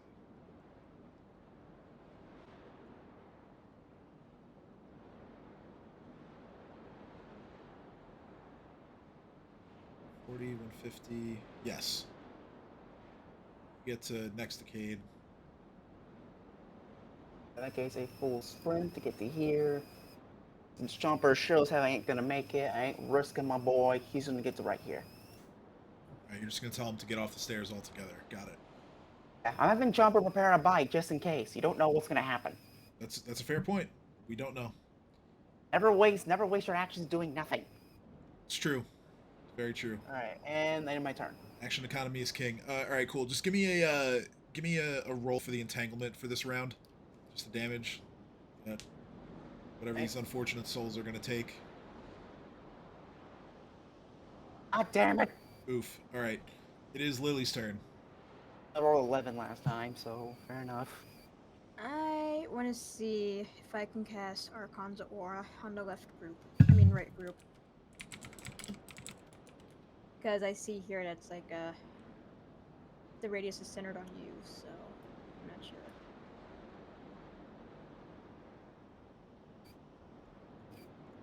Archon's Aura.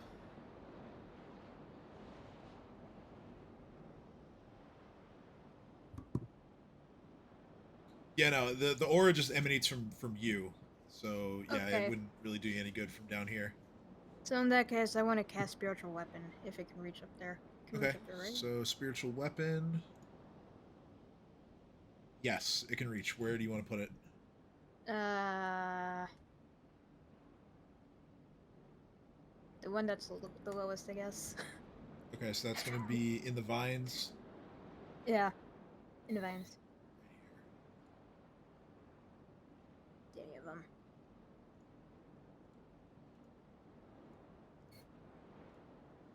All right, so once it appears, it attacks. So you can go ahead and roll your spiritual weapon attack.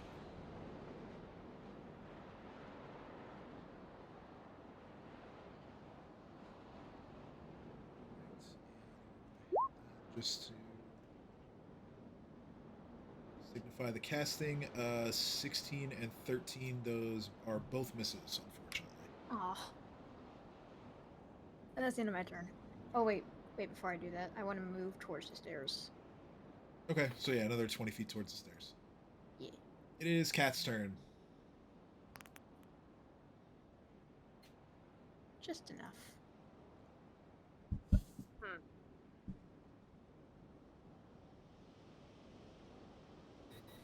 So I'm going to cast Fly. And I think I can use all of my move action with Fly to get to where Cade is. Whoa, hold on. Let me put myself back. Here. So I was here. You can get to right there, where the end of my arrow is. There. Yes, 60-foot fly. Yep, you are flying for the next 5 minutes.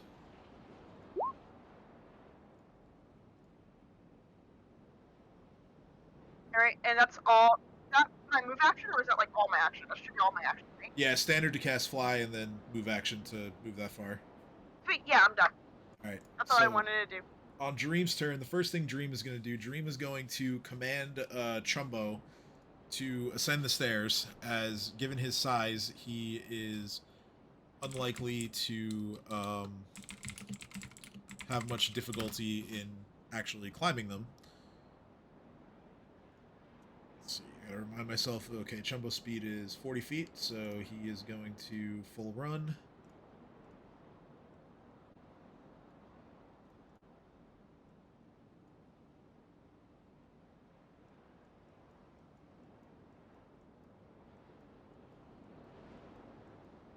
Gets that far up the stairs.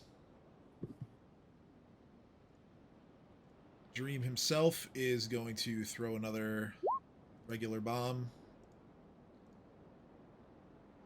into the group, and that is a confirmed critical.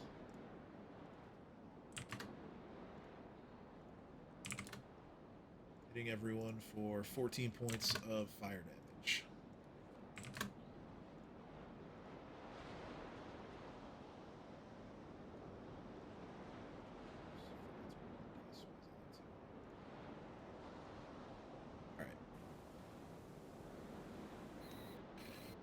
Babu is gonna make his way over to. Okay. Now, Hill Giant that is back here is going to move to assist with boulders. He's going to take the tangle damage. Edge is going to continue making his way up the stairs in a full run. So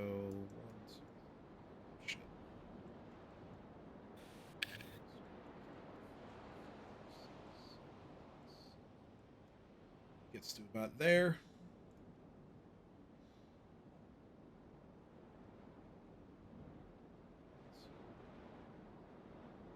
3 more saves for these hill giants. All of them are failures.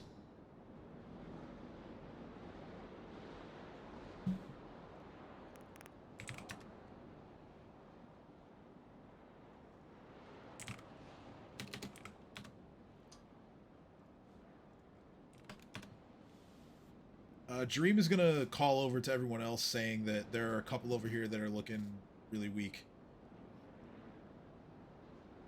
This one here gets to like the very edge, and he's also going to assist with throwing boulders down the stairs. He is just outside of the reach of the thorny vines.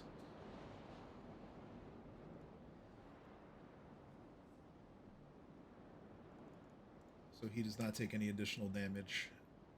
It is now Ursulin's turn.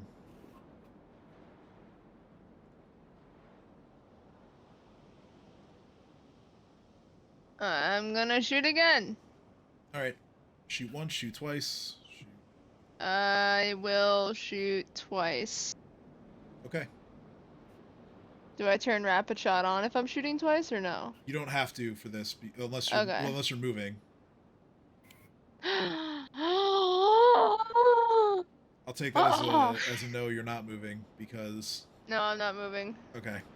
So your first shot hits center mass on this hill giant and takes him out with 16 points of damage. Your critical shot on the one behind him also kills him, as this one hits him right between the eyes and just blasts brain matter everywhere as you deal 77 points of damage. Jeez. Hey, Kidder. So that is a double kill. Sweet. So basically, I get 2 grip points back. Wait, don't I have a thing that if I reduce a thing to 0 hit points, something happens? Well, yeah, you would get a grip point, but you haven't spent any grip points yet, so...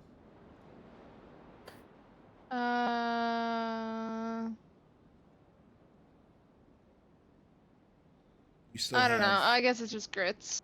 You still have 3, or... Yeah, I forget how many grip points you start out with, but... 3. Yeah, so I you don't get- think I go above 3. Yeah, it's based on your wisdom modifier. In addition to, there's something else that affects it. Let me see here.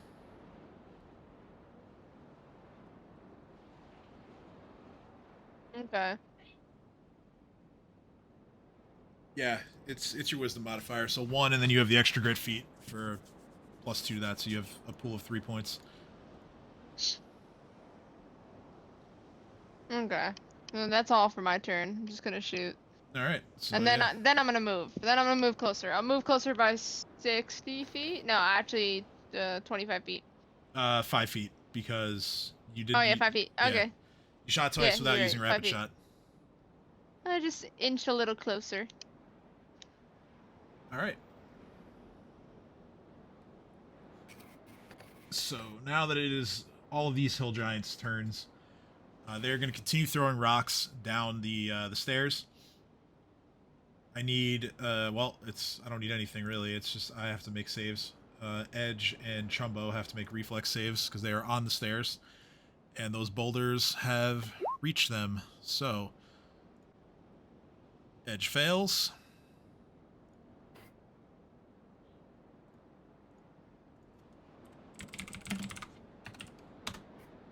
Chumbo also fails. Each of them are going to take 8 points of bludgeoning damage from the boulders as they pass through. 8 or 18? 8. Oh, thank goodness. There are 2 more reflex saves that need to be made in this group for the entangle. One of them succeeds, actually, and he is going to use the rest of his actions to at least move away from the area where he will be ensnared by the vines. The other one fails to save with a 10. Hey, get back in the vines! Top of the round, Cade's turn.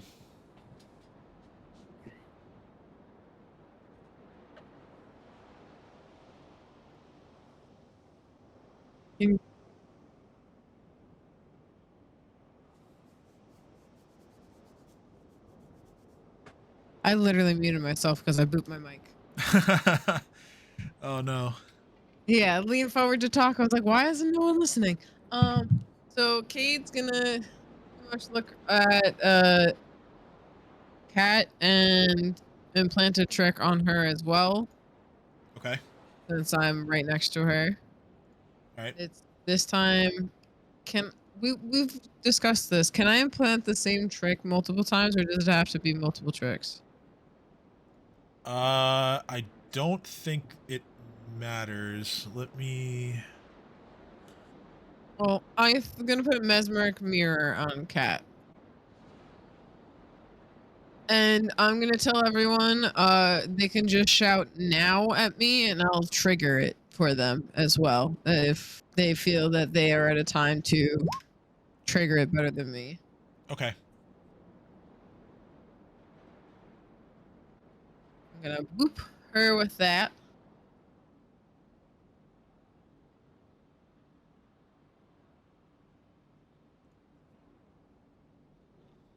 I'm going to then hit the closest one with my hypnotic stare and then send him on a murderous command. None of them are within 30 feet of you. So, Oh, I was gonna advance. Okay, so then yeah, you can do that. Yeah, I was just sorry. Ooh, where's my little ruler? I don't want to move too far.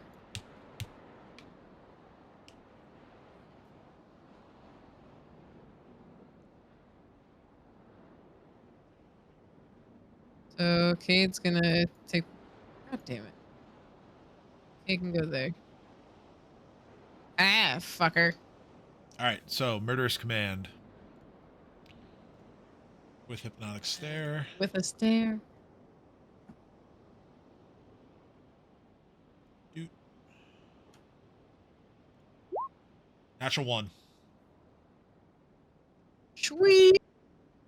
Cade, just you can see, gets a little toothy grin and just says, "Well, keep advancing and keep the pressure." And my turn. Okay. Which one are you commanding him to attack?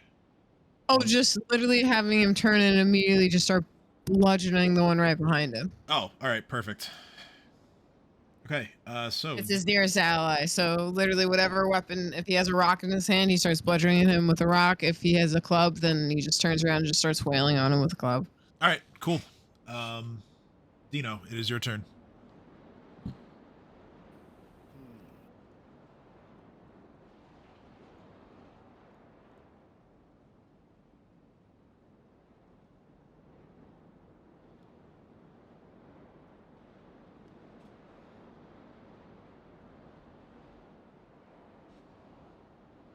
I'm going to use a 4th level spell to summon a large size ankylosaur.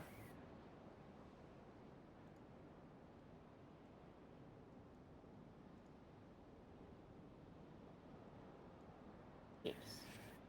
All right, go ahead and ping where you want it.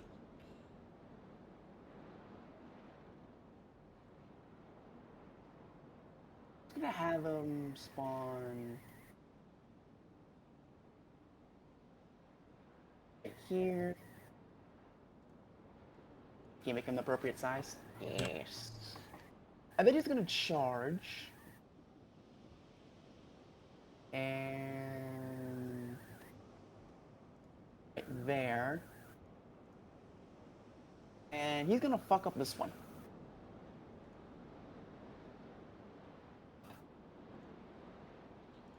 All right, you can go ahead and roll the attack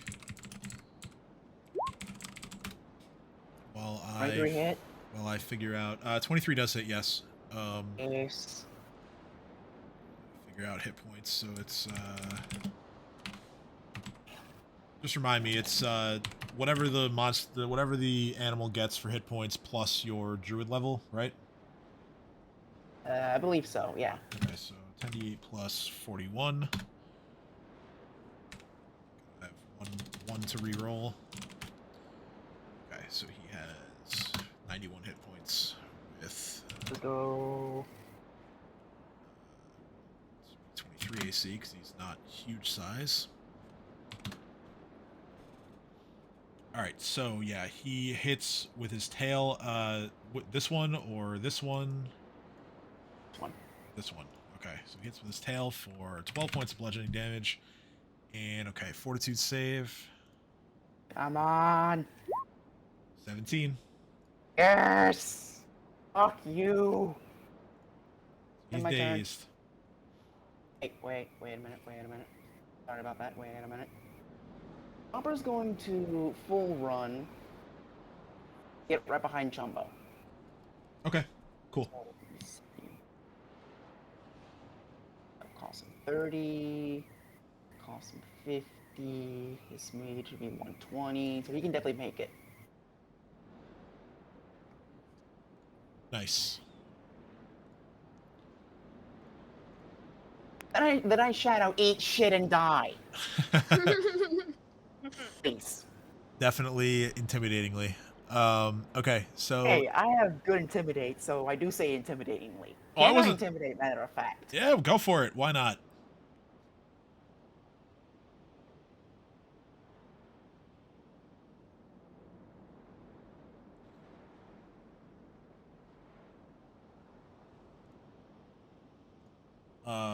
Okay, 19. I don't think that's enough. I think they have too many hit dice. Doesn't matter. It gets my point across. Yeah, I mean, given the confusion and the constant struggle of half of these guys against the thorny vines, I think the message has certainly been sent and received already that you guys are credible threats to these hill giants. Excellent. All right. Now- Ooh. So moving to Now my turn's over. Lily, I expect you to kill them all. moving to What? Lily's turn. Okay, so Lily, your spiritual weapon is still hovering. The hill giant that it was attacking has been killed. You can spend a move action to redirect your spiritual weapon, or you can leave it where it is and take your move action for yourself. It's going to go to the nearest hill giant. So that it's there. You can go ahead and roll its attack. 29 hits for 8 points of force damage, and you have your standard to work with. I wanted to see if I could cast Bone Shaker. Bone Shaker, yeah. You should be able to. Let me double check the range on that. Range is, yep, you can. So choose the target. This one. That one. Okay, so. Yep, you're within range. So, okay. Fortitude.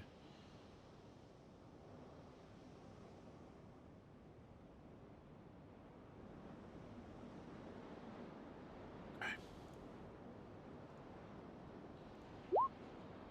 16 fails. So, well, no, like the giant fails to save. Oh, wait, that's good. That's good. That's good. Yes. So it takes 17 points of damage, and you can move the target. You can move Yeah, it I 5 wanna- feet in any I direction. want to move it into the entangled vine. Okay, so you basically pull it, having it stop as it is straddling the railing. Now, it is now in the area, so it immediately has to make a save against the entanglement. It rolls a 17, which is a failure. So it is currently restrained by the vines, Yes. or entangled. All right, and I think Good. that's everything. that's everything yeah, you that's can pretty do. much- So Mhm. now we go to Cat's turn. Cool. Alright. Oh, so I'm going to. I guess I'm technically still flying. You are. You have a fly over while on here. that still. Okay. Oh, I see. I see what's happening here. Oh dear lord. I see what's happening here. I see another lightning bolt coming. All of these hill giants are in danger. I see a five target lightning bolt coming. Let's see. Reflex saves. All right. Failure. Natural 1. Another natural 1. Failure. So 36 points of electricity damage to all of them.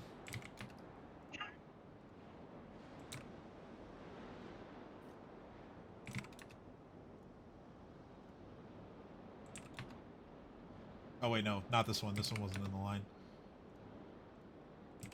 Well, for a little bit and make him in the line. Well, Lily just actually pulled it out of there. It would have been hit without Lily's It's bone fine. shaker. But yeah, Sorry. still 36. It's a total of napkin math, 180 points of damage spread out there. So that's a good turn. Look at Cat doing sorcerer things. Let's fucking go. All right, so that brings us to Jareem's turn. Jareem is going to tell Chumbo to keep going, so Chumbo does as he's told. As he gets to, he's going to stop right there, as Dream would have said, "Hey man, the vines." And Chumbo is going to reach up and... I'm on the wrong thing. He's going to reach up and make a slam attack against the hill giant that is next to him. That most certainly hits. Okay, not great damage. So that's 13 points of bludgeoning damage.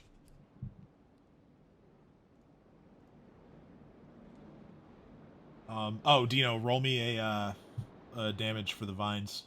It's been another round. 5, so Chumbo takes 5 points of damage as he approaches. And that's... Oh, Dream still has to go. So Dream is going to... He's gonna... He's gonna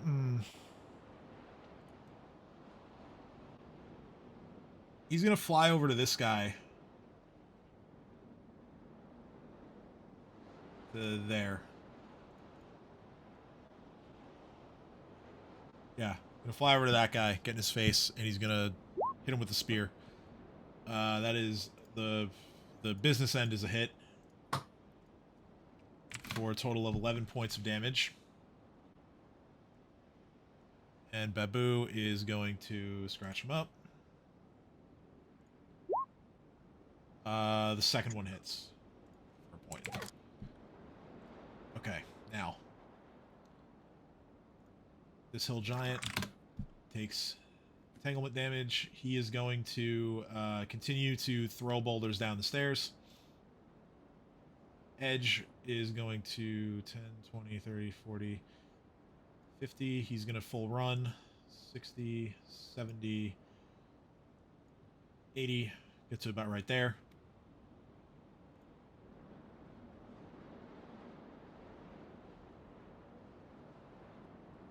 Okay, so 2 reflex saves for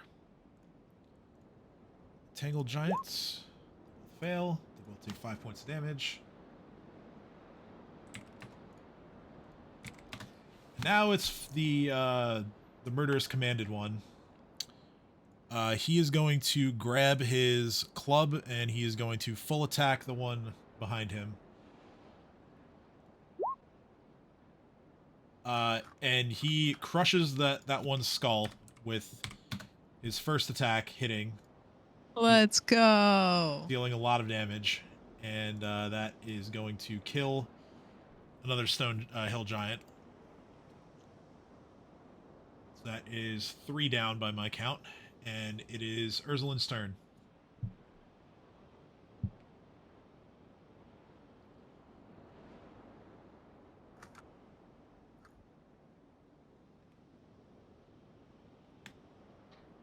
You literally said it was my turn as I was climbing up at the stairs. Oh, nice. How many are still alive? 3 of them are dead, so there are 9 alive. I'll shoot these 2. Can I reach them?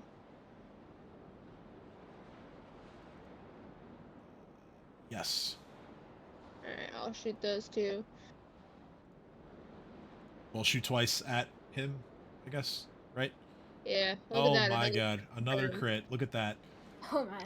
So, the first shot alone... Imagine if I critted 3 times. You remember how you said you wouldn't allow that to happen? I never said that. Oh, okay. I thought you said that that you wouldn't allow 3 crits to happen. No, the odds are very long of that happening, but I never said I wouldn't allow it. So that is, Okay. yeah, your first shot just obliterates that one. Even firing into melee to That's 5 bullets so far. and so that allows you to choose a new target for your second shot. Next I'll closest shoot is this one. another one. Yeah, I'll just shoot that guy. That hits. It's for 20 points of damage. And then I will have to reload. Yep. Are you And that is my turn. shuffling forward 5 feet in the air again, or? Yeah, I'll shuffle forward 5 feet in the air again. Okay. Cool. And that's my turn. Alright, so... I gotta keep disconnecting and reconnecting because everyone sounds like garbly. Oh no. Alright, another failed save against the entanglement.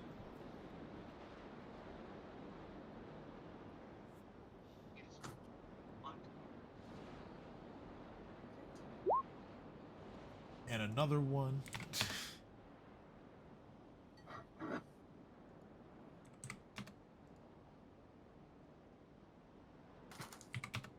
Okay, so the rest of them are going to continue throwing boulders down the stairs. I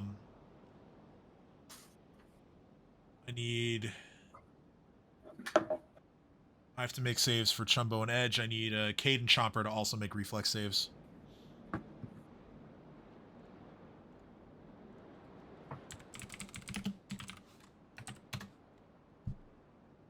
Can you, can Cade jump over the boulders since they're rolling down towards Cade at this point? Or are they close enough where they're falling in the air? Well, from point of origin, I mean, some of them are coming from, like, way at the top of the stairs, so they're, like, been, like, rolling the whole way.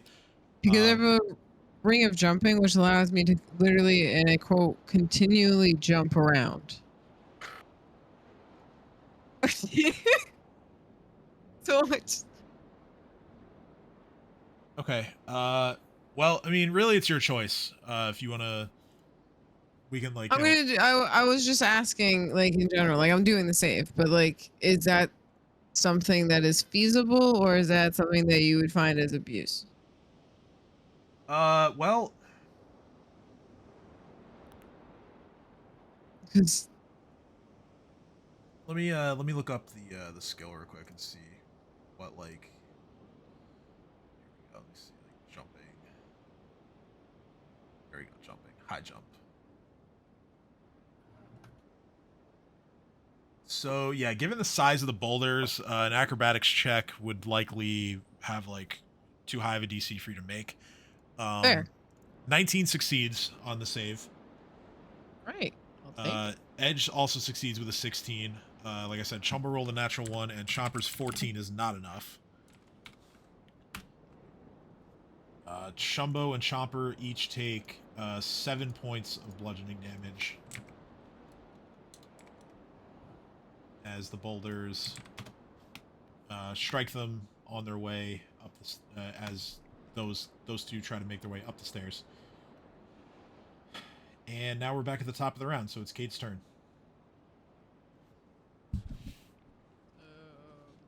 Cade is looking at them. So that's Chumbo right there, correct? That is Chumbo. Yeah, Chumbo's the only stone giant here. So he's pretty much unconscious at this point, right? This one? Yeah. No, that one's still okay. Still okay, alright. He's been hit a few times, but he's still okay. The one you just had him attack is definitely dead. So since he's dead, I'm gonna advance to about here. Is that far enough from the thorny zone? At what point am I safe? Here?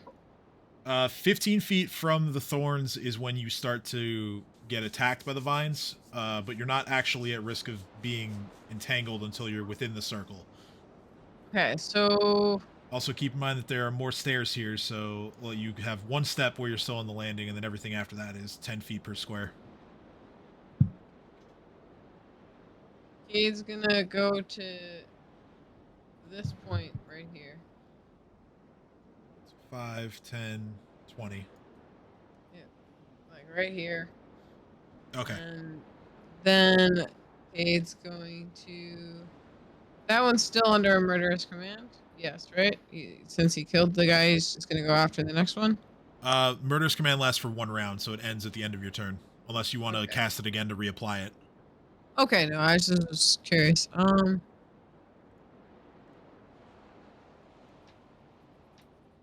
gonna put the next one. Shit, God damn it! I keep going to click the ruler and I click like everything else, but so I'm putting him under my stair now. All right, so you're moving your stair to the one further back. And then I'm going to hit him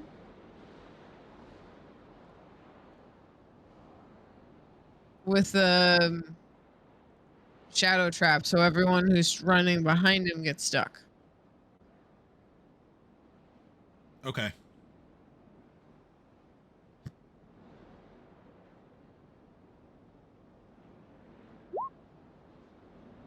It's a 12, so he is now shadow trapped. He can only, well, even once he breaks the restraint, he would have to only move 5 feet, and he would have to take full round actions to try and release himself from that trap.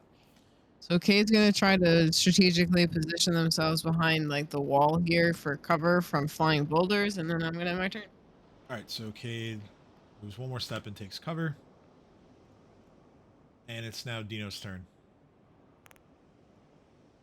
All right.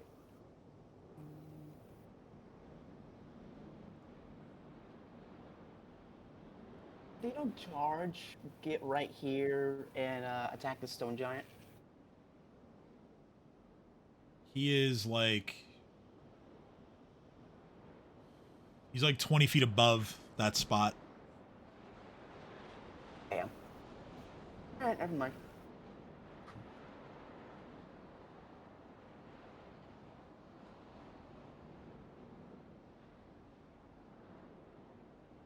Alright, let me see here.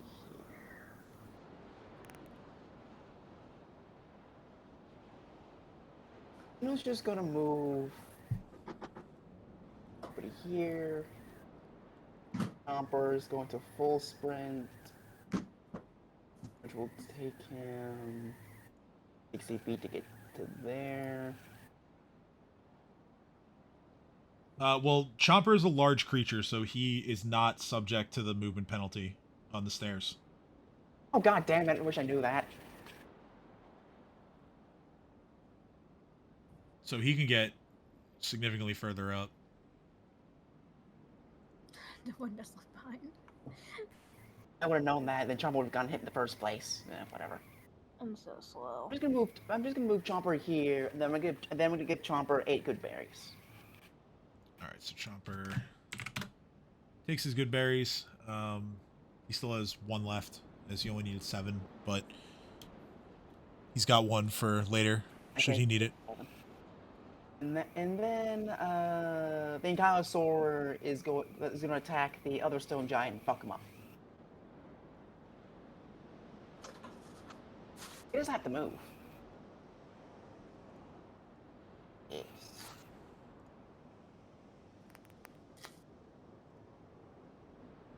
Attack! Fuck! 17 misses.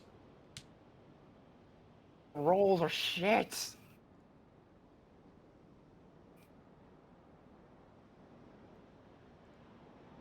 Okay, just give me a entanglement roll. Alright, so 10 points That's of what I'm damage talking to about. anything that takes that damage on this round. Anything else? Nope. It's my turn. Alright, so Lily way down at the bottom of the stairs. It is now your turn. Can I'm just gonna hold on to a spell. Cure critical wound spell in case anything happens. And I'm going to attempt to get on the rail and run up the rail. All right. So if you're attempting to get there from where you're currently standing, I'm going to need a climb check.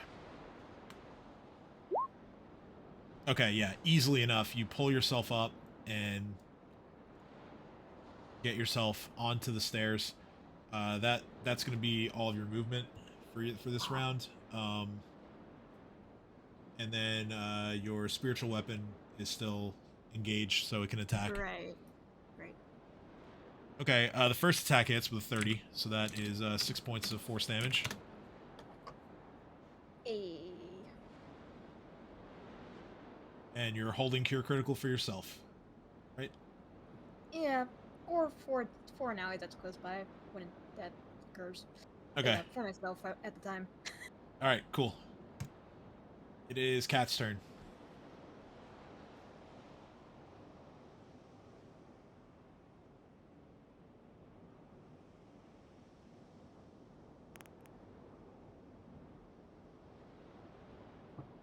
I'll move up here and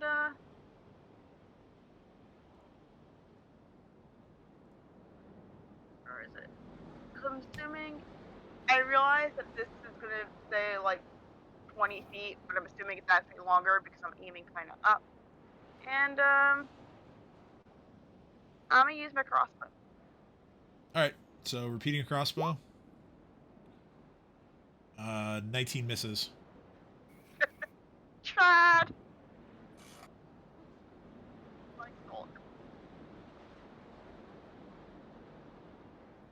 Okay, anything else? No, I'm done.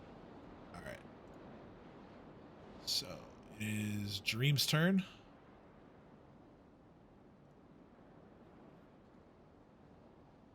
Dream is going to, let's see. First things first, he's going to have Chumbo attack the, this one here that's been pulled in front of him and restrained.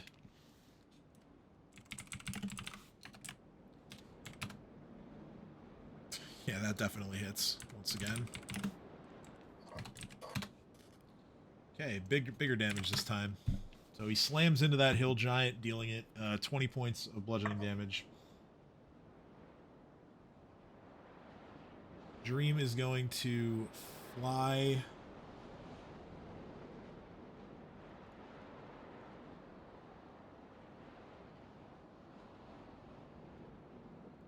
Actually, no, he's not. Dream is gonna throw a bomb at this one here.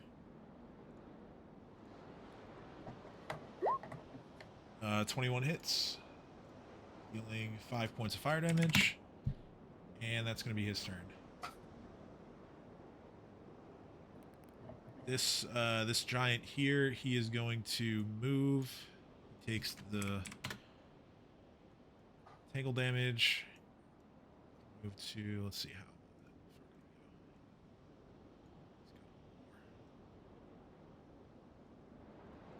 Well, I mean, he can reach the Ankylosaurus from there. So he's going to do that. He's going to smack it with his club. 19 misses. And it's now Edge's turn. Edge is going to take a 5-foot step, and he is going to try and... Okay, he fails to pull himself up onto the rail. However, he is going to take a swing at the hill giant's foot with his greatsword.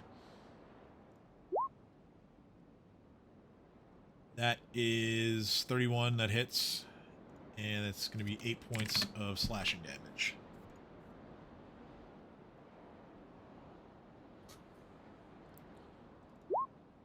Both those hill giants fail to break free.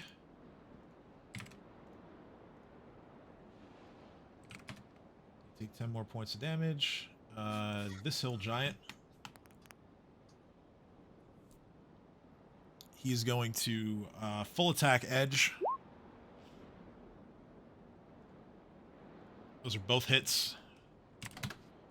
Edge takes 55 points of bludgeoning damage. It is Ursulin's turn.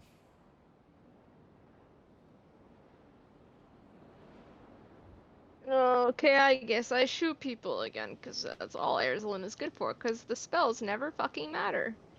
Well, you're reloading unless you're taking out your pepper box. This is your reload turn. Well, yeah, you're right. I reload, and then I pass my turn.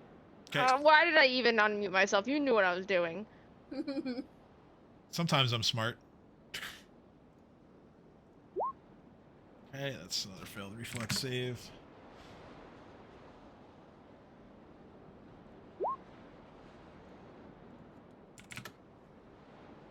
Other one.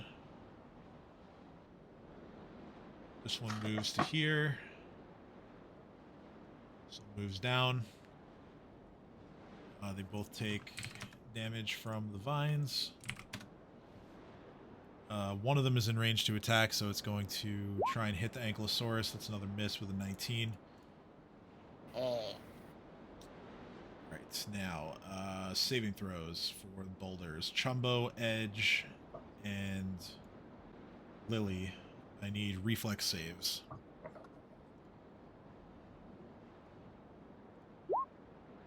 Edge makes it. Lily makes it.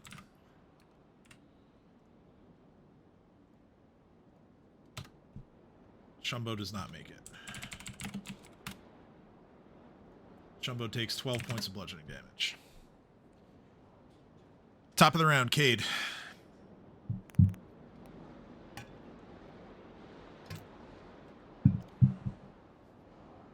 So Cade's gonna move their stair again from the one that's been fucked up to the one next to it. And I'm gonna hit this one with my hypnotic stare.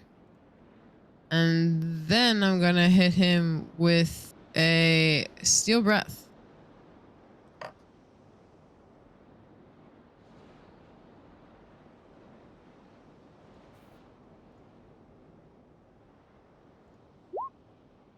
Uh, 19.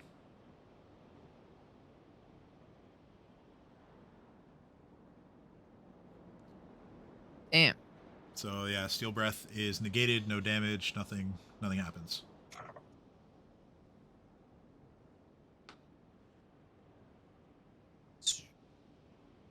I'm gonna jump up on the railing.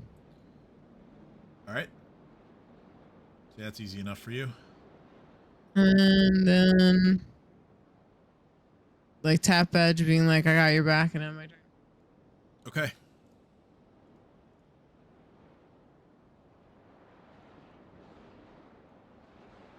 It is Dino's turn. Alright. Bumper's gonna move to here. And while flanking with this Ankylosaur, he's going to go for a chomp.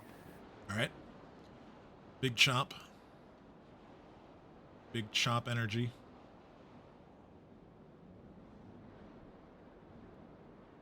Wrong sheet.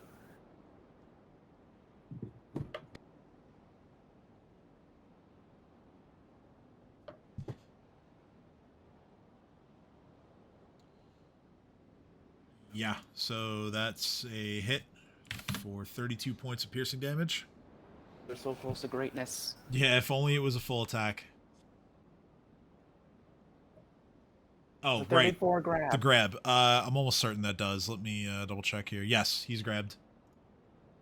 Alright, now the Ankylosaur is gonna beat the shit out of him. Okay.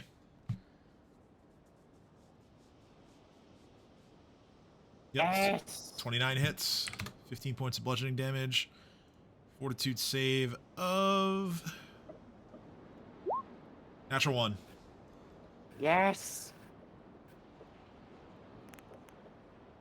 So he's dazed. Alright. He did. That's my turn. You're not doing anything yourself? Eh. Okay. Lily, you're up. Spiritual weapon still engaged. Let me roll for it. Okay, that's 7 points of force damage, and your spiritual weapon actually cuts down the hill giant. Hey. I'm gonna save this movement for myself this time and go up the stairs. All right, so yeah, you can full run if you want to. How much is a full run? Let's see, it's 50, 60, 65, 75. You can get to like where the end of my arrow is right now. Ooh. Yes. Does that take up my main action? Or Well, yeah, that would. If Ah. if you wanted to still use your action, you can only go up 2 stairs. nah, I'm fine with this. I'm fine with catching up. Okay, sounds good. I'm still holding on to that spell, right? Oh no, you can only hold for 1 round. Oh, that's fine. Yeah, that's fine. That's the end of my turn. All right, Kat, your turn.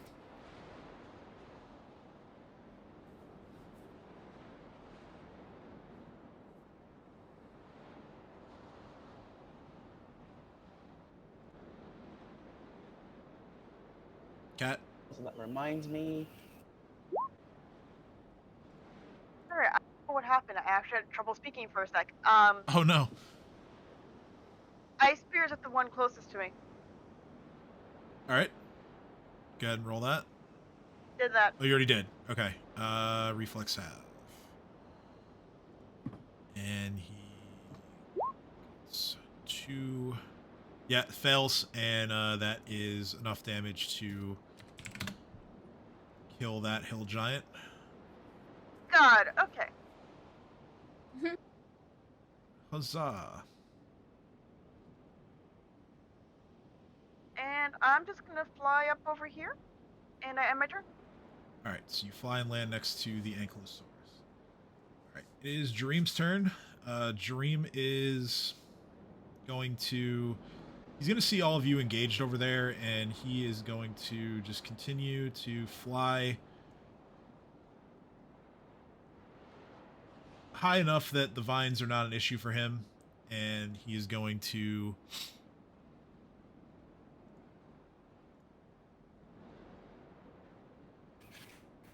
He's going to throw... He's going to throw a short spear at that giant. Next to this one right here. That hits for 7 points of piercing damage. Babu. He can't get close enough without the vines affecting him, so he's not going to do that. Chumbo is going to hit this one.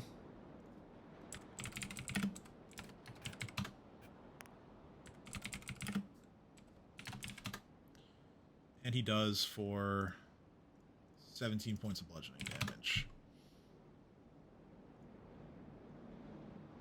Next is this hill giant here. He's going to take a 5-foot step, and he is going to... Can he reach? He can reach Cat, so he's going to hit Cat.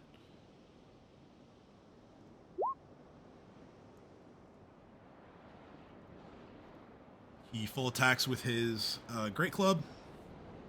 The first attack is a 28. The second attack is a 16. Both of those are hits. Oh, come on! Cat suffers 57 points of bludgeoning damage. Holy shit. It is Edge's turn. Edge is going to swift action lay on hands on himself. Or... wait.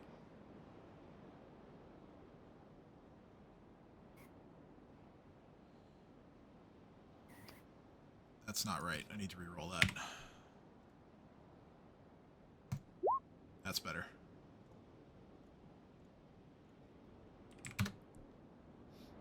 He is going to then attempt to climb up onto sort of like the railing and then the edge of like the sort of cliff face here. It's a natural 1, so he fails. So Edge stays right where he is. All right. Next up is okay. So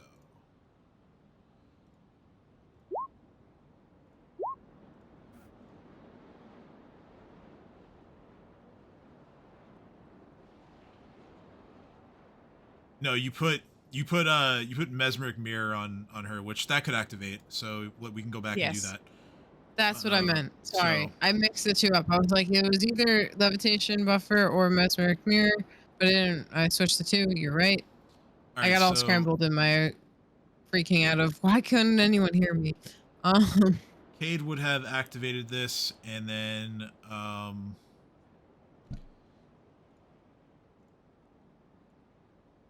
two mirror copies of Cat would appear.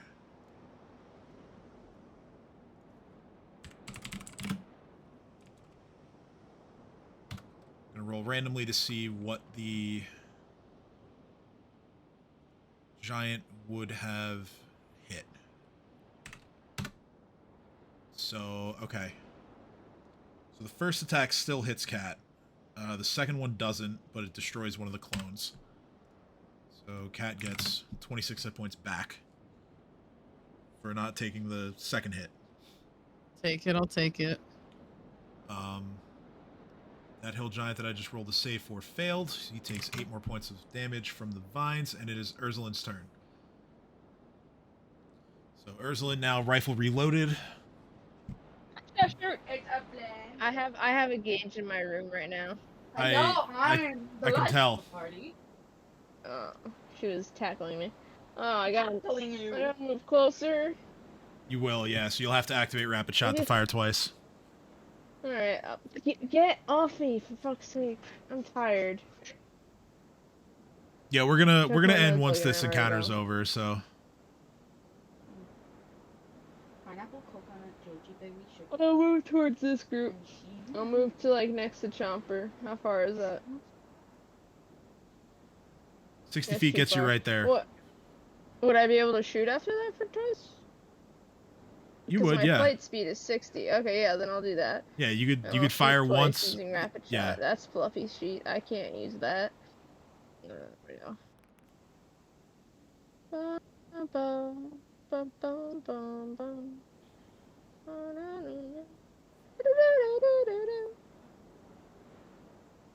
Or Molly. I don't know. A 15 and a 17. How come the third shot is always better than the first two shots? Like, what is this bullshit? Well, no, your rapid shot's a 29. You're using rapid shot, so that's. I mean, it hits anyway, but. Oh, okay. just- So then it's a 17 and a 29. Just ping which one you're targeting for me, real quick. Yeah, I'll do this one for the 17. And I'll do this one for the 29. Get the fuck off me, Gage. All right, so you spread your damage around a little bit. Both of those hit. Both hill giants are still standing. They're both looking really every hill giant that's left, except with the exception of the two that are still in the vines over here. Everything on the left is looking like really badly injured. So Okay. you guys are Ooh. really making the damage pile up on Dogs. these guys. I moved, didn't understand. All right, so this is going to be the final turn of boulders tumbling down I'm the gonna stairs, mute myself. as the giants seem to have abandoned that strategy now that some of you are able to engage them up close. So that's 2 more reflex saves for the giants. Both of them fail. This one here actually succumbs to the injuries caused by the vines. So he's out of there. These two here, they're gonna stay where they are. Actually, no. This one's gonna full attack the Ankylosaurus. This one here is going to move there. The one full attacking the Ankylosaurus misses with a 21 and a 14. The other one is going to swing at Cat and hit the clone. So the clone is gone. Cat takes no damage. And that trick is over with now. Each of them are going to take tangle damage for moving. And like I said, this is the last time there are going to be boulders coming down the stairs. Same people, Edge, Chomper, Lily. reflex saves, please. Lily fails. Damn.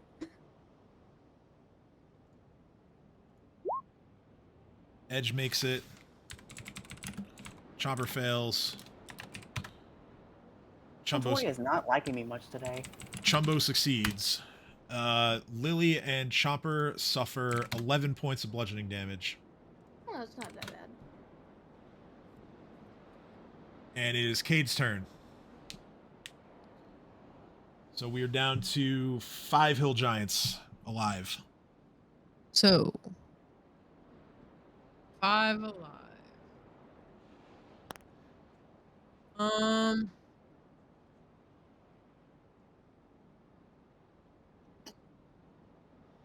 It makes more sense to save that. My game keeps freezing and crashing, so it takes me a second or two to actually reopen tabs, and I'm sorry. That's fine. It just sucks that you're dealing with that. Yeah, but I figured it out. So since Deep Slumber didn't really work for me too much last time, Kate's gonna get up as close as they can.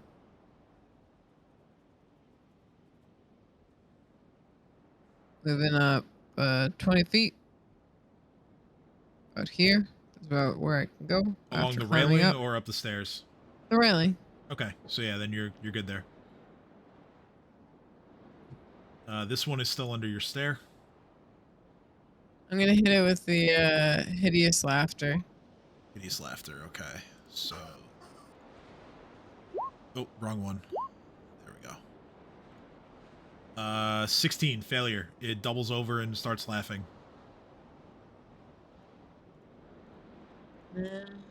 I'm gonna look at the rest of them and taunt them, essentially intimidatingly, just being like, okay, who's next? Okay.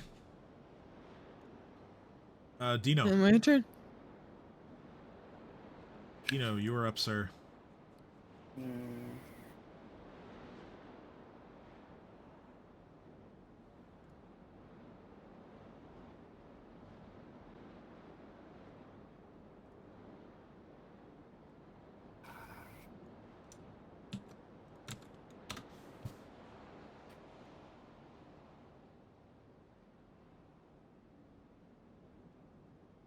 Yeah, screw it. I'm gonna drop the spell. Dismiss Thorny Entanglement? Yeah. And I'm going to full sprint.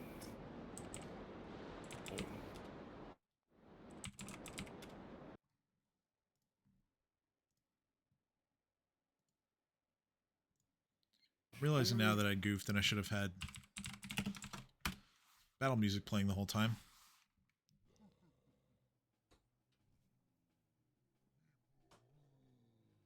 Before I do anything, make things a bit easier. Chomper's gonna move right there.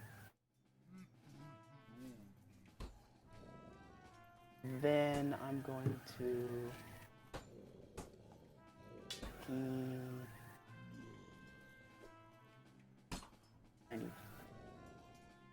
95. Yeah, plenty of room to move. Outright you two. Before I do, the Ankylosaurus is going to attack this one. Okay, cool.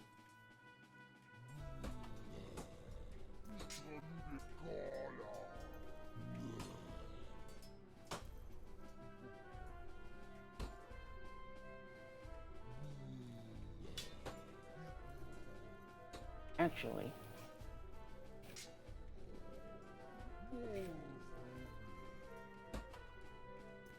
first I'm gonna move right here, so the Ankylosaurus has a better chance to hit. Okay, so you're running up the stairs, full run.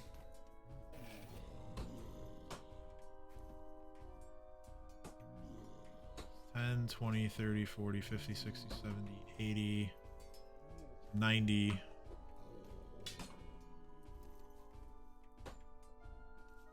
$100, $110. It's 110 feet of movement. I have 160 total, so that should be more than enough. Yeah, you would.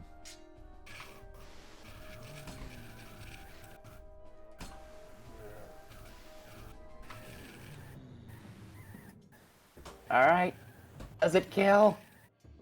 Oh, wait, when did you cast Longstrider? Oh, on the at the beginning of every day, I always cast Longstrider, and Okay, that's why okay, I'm cool. down to my spells. Cool. I didn't hear you mention it, so that's where my confusion is. All right, so 21 hits, 13 points of damage to this hill giant that is directly in front of him, and fort save 22 dazed. Yes, stays. Let's go. These hill giants, like, their fort saves are like just enough to be a potential problem, but not enough to actually stop you guys right now. All right, amazing. All right, Chomper. Chomper's gonna bite. So Chomper bites the prone hill giant within his reach, and that's a kill. 30 hits for 36 points of damage. Eat shit. Eat shit and die. All right. All right, let me see. Yeah, I don't remember how Chomper moves, so I'm gonna say end my turn. Okay. It is Lily's turn.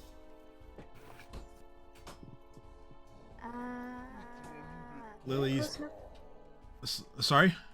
Am I close enough to cast another Bone Shaker? Yeah.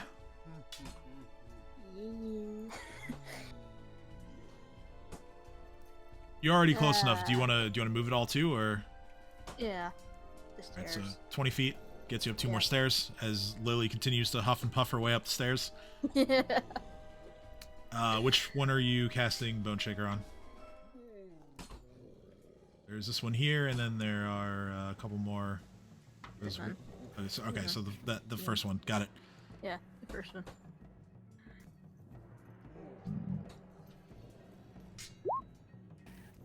It's a 15 failure, so 15 points of damage, and you get to move it 5 feet if you want to. That's fine. In my turn. Keep it where it is? Alright. Yeah. It is Cat's turn. I'm gonna move over here. Alright. How high up above the ground are you flying? How high up do I need to fly to avoid an attack? Avoid an opportunity attack? Listen. Answer my questions with questions. I asked you first. Give me a number, and we will determine. And I asked for a clarifying question, Tia. Okay, that's fair. That's fair. You have to be at least. You have to be higher than 10 feet up. Okay, cool. So I'm 11 feet up. Yeah, of course you are. Go.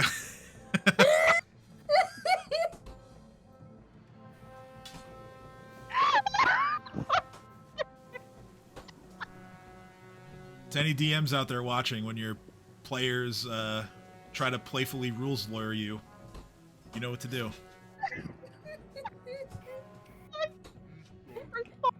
So bonk them with a big stick. Or a rock. Or a rock in this case.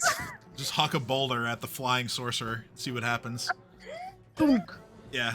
Alright, so what are you doing now that you've successfully loopholed your way out of an opportunity attack? What are you doing? Lightning bolt! I'm using a lightning bolt! Okay. Cool.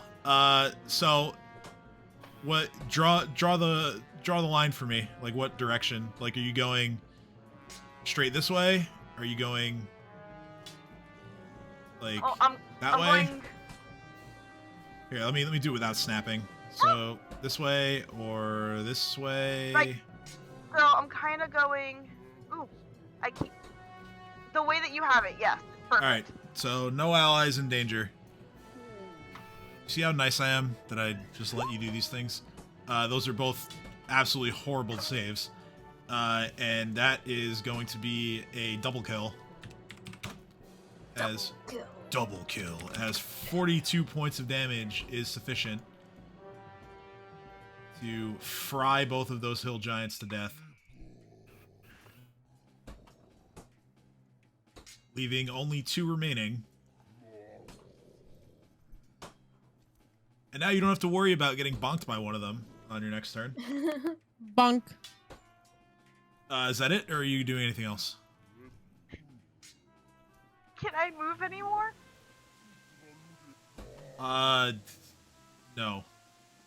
Yeah, so I'm good. I'm just gonna stay there. Okay. It's Jareem's turn. Jareem is going to, first off, he's going to command Chumbo to move as far as he can. With a 40-foot speed, he actually can reach the one of the hill giants. And he's going to attack. Yep, that hits. Okay, that's 19 points of bludgeoning damage. Jareem is unafraid of the hill giants after everything he's done to them. He does not seem to pay much mind to the fact that Dino's thorns are no longer present, and he's going to get right into this guy's face and hit him with the good spear. Bunk. Bunk. Big stab with the business end, 28 points of damage Let's go. on a critical. Babu hits twice. And that's going to do it for his turn. Edge, full run.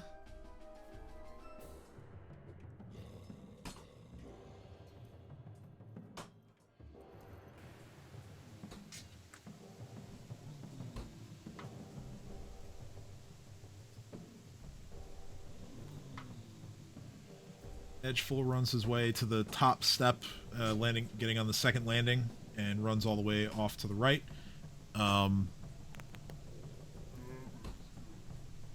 He will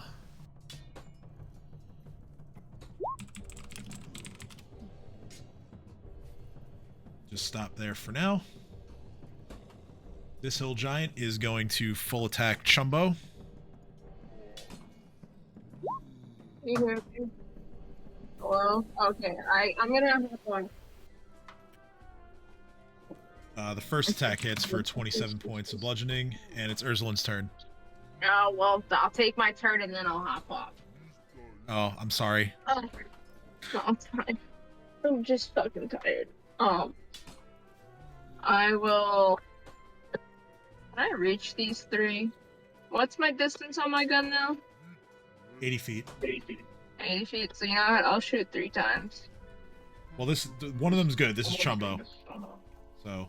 Oh, okay, then I'll shoot 2 times without moving. So let me turn off rapid shot. Okay. Because I could shoot twice without moving, and then, yeah. Okay. Bam. 22 and a 28. And then 13. So, yeah, that one... Wait, can I use my robe? How does that work? Your row of needles? Yeah. What? How fucking close do I have to be? It's a standard action range touch attack, and That's a touch attack. well, no, range touch, but the increment is only 10 feet. Yeah, that's what I figured. So you got to be closer to get your full attack bonus. But both of those hit. You deal 13 points to one and 10 to the other. And that will be my turn, and I'm unfortunately gonna have to hop off. I gotta wait up 6 o'clock. All right, no worries. We're almost done anyway, so you're not going to be missing much. Alright, I wish you guys luck. Kill him. Kill him good. Good night, guys. Good night. Nah. Yeah. This one here next to Jareem is going to full attack him. The first one is a natural 1, and the second one is a 22, and those are both misses. As Barkskin continues to come up clutch for Jareem. Go. It is now Cade's turn at the top of the round. So, literally only 2 left. Yep. I'm gonna...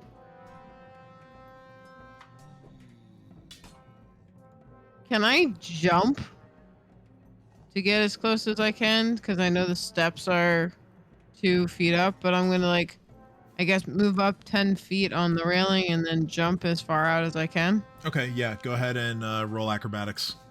And it's a +5 with that item, Bouncy right? boy ring. Yep.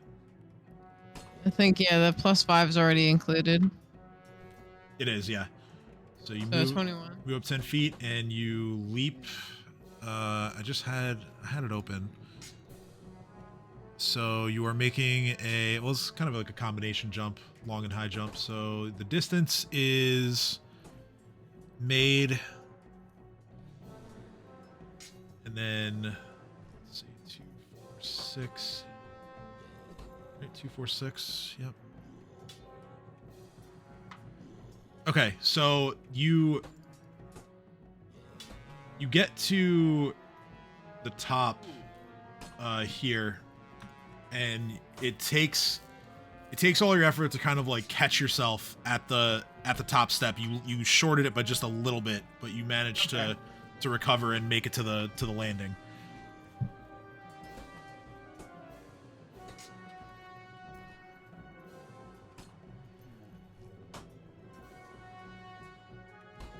Murder's command on I assume the closer one? Yep. Okay. And he's too far for me to stare at him, so...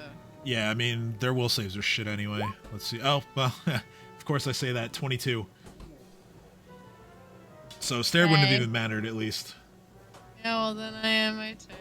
DM's curse strikes again. It is Dino's turn. Alright, let me see here. No, like, none of my boys are close enough to do anything meaningful. Not really, no. So I'm gonna full sprint. So I'm standing right there. Now you're pathing around the stairs, right? Okay.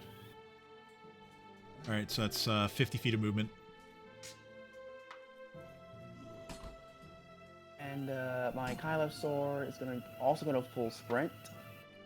I mean, you actually could charge an attack if you want. Nope, people in the way. I can't charge if there are people in my way. Oh, right, yeah, it's not a straight line. Yeah. Trust me, I calculated it. Didn't work. Gotcha. All right. My Kylosaur is also gonna full sprint. He's gonna move right here. And Jumper is going to full sprint, so he's standing right there.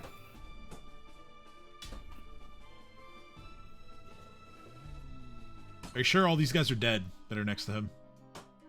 Positive. All right, just making sure. So yeah. FedEx. Full round motion, full round runs for all 3 of those creatures. Yep, I can't attack, so I might as well get in the perfect position to fuck him over my next turn. Gotcha. All right, Lily, you're up. Far away I am. How far away am I? From the closest one, you are 100 feet. Oh, I cast Bone Shaker. Bone Shaker again? Sure. On this one. The closer one, got it. Yeah. I don't move him though. All right, yeah, that's fine. Just oh wow, big damage. Hell yeah. Big damage, and that's a failed save as well. 16. I'm gonna move up twice on the stairs. All right, so you clamber up a couple more stairs. Yeah. You've almost reached the first landing. Yeah. Well, I'm sorry, the big landing, because this is a landing as well. So you're almost there. 29 points of damage later, you've severely injured another one of the hill giants. It is now Cat's turn. So, Kat, all of the hill giants on the left side are dead, so nothing to finagle an opportunity attack against you. So you can. So I'm gonna pretty much use all my action to kind of scoot over here. Okay. Actually, I'm just good. Here we go. Yeah. Okay, and that's like all my action, I think, right? Well, yeah, you were. Where'd you start? Were you here? I forget. Like. Yeah, I was right there. You're right. That's 60 feet, so you still have a standard. The problem is that you're. Actually, no, you're flying, so yeah, you'd have line of sight to this one at least. If you wanted to shoot him or cast something, you could do that. Just double check something. Yeah, I can do it. I'm gonna use magic missile on the one closest to me. Magic missile, 19 points of damage. That is a kill. Sweet. The missiles impact, and they all blow up, and so does the hill giant. And I'll end my turn there. he collapses. All right. It is Dream's turn. Dream is going to feel confident in himself that after the critical that he landed with the spear on his last turn, so he's going to do it again. With a full attack, both of those hit, or the two stabs hit at least. The blunt end does not hit, but that is a total of 8, 17, 20 points of damage, and Dream has eliminated the last hill giant. Woo! Victory! So, Oh, dang. And I just reached the second landing. yeah, Lily All caught up. has reached landing number 2. I mean, everyone. Easy clap. I would like to use my channel energy to heal. Group heal. You might want to do that whenever, people are actually close enough to be within your heal. Yeah, that's what I plan to do, Dino. Just saying, you might not want to use it down there. I'm not going to! It was ready for if the trigger, which was getting close enough to someone who needed healing, it would go off. I think that What are was. we doing down there anyway, Slowpoke? Trying to help from afar, I guess? Uh-huh. I was! You did. But anyway, and Storm, you're still the goat of my animal summons. I thank you. The Ankylosaurus gives you a bow of respect before it is dismissed. In the aftermath, a Dream kind of looks at all the bodies of the hill giants, and he says, "I'm just gonna take a look around real quick. These guys had to have been keeping some kind of valuables somewhere." With a 29. Assist him in that looking. Sure, yeah, you can roll as well. 8 another. 8 another. Okay, so with your help, Dream finds that there is a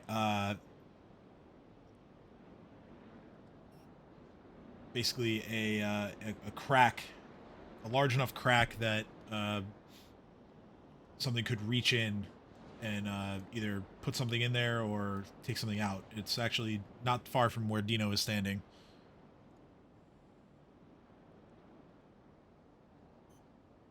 Can I just say that Lily makes her way up the stairs? Yes, you can you can finish climbing the stairs without the without having to think about the perils of combat. You can more leisurely make your way up.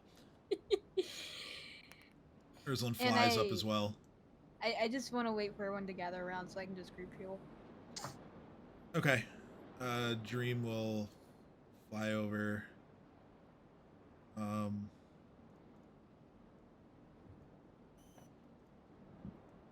So you get up to there.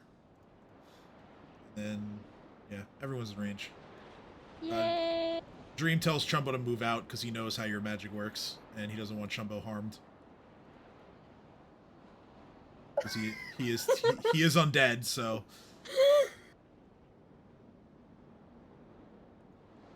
Edge is gonna lay on hands himself, and then yeah, go ahead and if you want to use your channel. I already did. You already did. Perfect. Yeah. 31 healing, maybe? Yeah. No, 33. 33 healing. Oh, 33. So let's see. Thank you, Dino. What? Thank you Cat is topped up. for the thing you gave me. Edge, after the lay on hands, is topped up. Oh, 100%. You are topped up. Chopper is topped up. Everybody's topped up. Yes. Dream goes to where the crack is, and he is going to reach in, and he grabs a few things, actually. He grabs one bag that kind of jingles as if it's full of coins. There is also another bag that has some sort of assorted items in it. There is a leather pouch.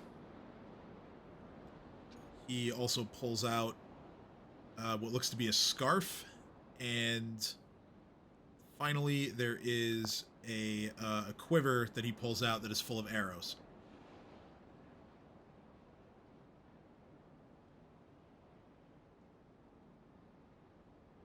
So I'm gonna help identify them, I guess. And I also say we should probably get to cover sooner than later, because So yeah, those of you with detect magic, use it. I'll just have Dream use it.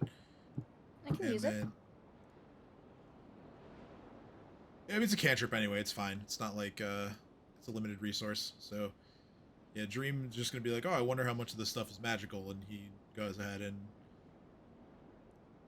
puts his spell out there. As far as the items, we have one that is abjuration magic.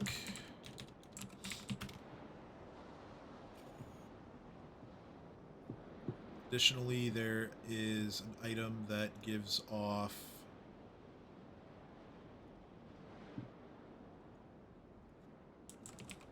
a couple school of magic here. Conjuration. So the scarf is the abjuration magic, and the quiver gives off conjuration magic. And the arrows within the quiver are also magical. Those are just different kinds of enchantments. And of course the leather pouch also hits for magic as well. He hasn't opened that yet. So with that, he opens all the bags. The first bag that I mentioned is full of silver pieces. The second bag, which contains the assorted items, there are the first item is a statuette of a mammoth that appears to have been carved out of mammoth bone. There is an eye patch that has some gems set in it. There's like a mock eye in the eye patch that is made of both black star sapphire and moonstone. There is an anklet made of mithril. That did not trigger anything on detect magic, by the way. There is a golden crown that is encrusted with jewels. And then inside the leather pouch are several potions.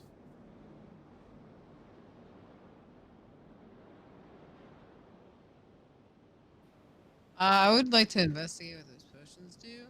Okay, go ahead and roll spellcraft. And anyone else who wants to roll spellcraft to Items. identify the potions, identify the other items, can do so. Yeah. Maybe. So That's my time. Cade identifies the potions because that's what they were focused on. There are 8 potions in all. 7 of them are potions of cure moderate wounds. The 8th one is a potion of remove disease. As far as the other items, Kat and Dino handled those. The scarf is the following. I'm gonna go around and give everyone one of those potions. So, for clarification purposes, a bladed scarf is considered a weapon. It deals slashing damage 1d6 per hit with a regular crit only on a 20 and a ×2 bonus. It does have an exotic proficiency, so someone would have to take a feat in order to use it. It does have the ability to disarm opponents as well as trip them. As far as the enchantment is concerned, it is, like I said, it's a +2, and then defending. So defending.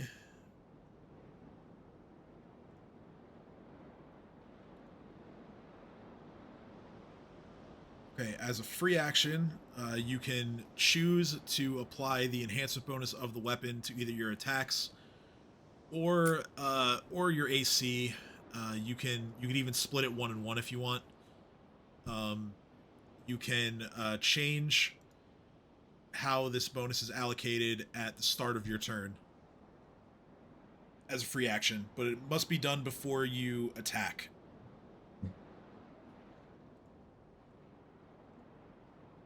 So that's what that does. This stuff is pretty awesome. The quiver is an efficient quiver, is the name of it. And that does the following.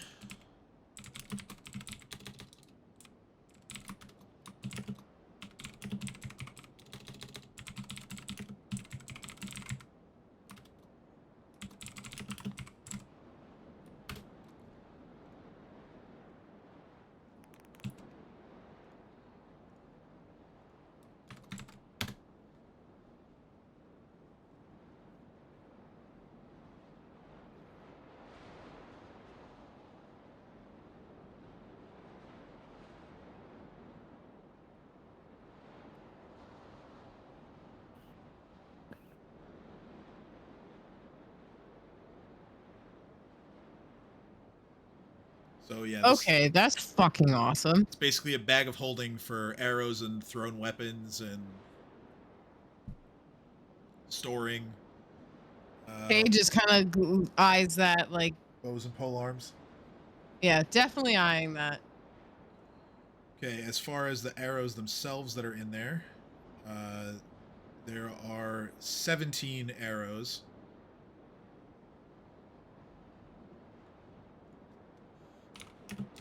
They are the following.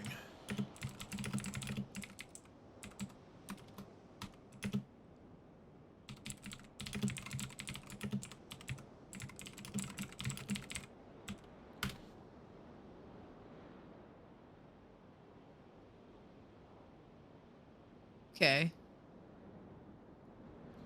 Now, obviously, Bane stuff, you know, is what it is. That deals an additional 2d6 against that enemy type. Other one, the slaying arrow.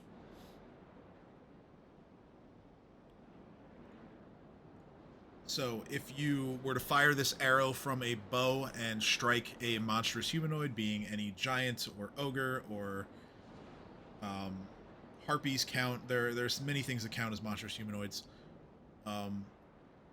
The target, as a greater arrow, must make a DC 23 Fortitude save. If the saving throw is failed, that target takes an additional 100 points of damage from the attack. Okay, yeah. Kate's gonna look around at everyone and go, yeah, if anyone has any objections, I would like this. One thing to keep in mind is it is an arrow and not a bolt, so it must be fired from a regular bow.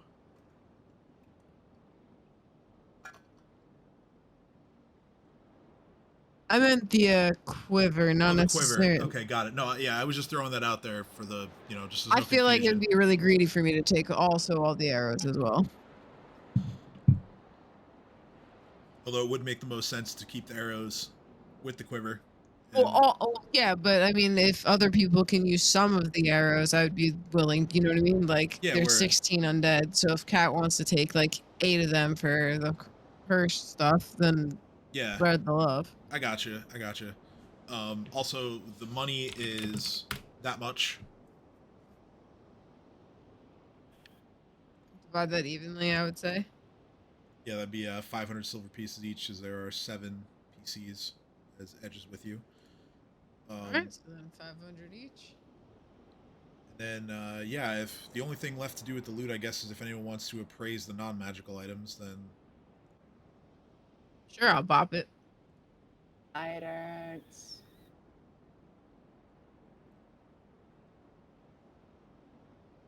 Monk, Vito, don't fail me now. There we go.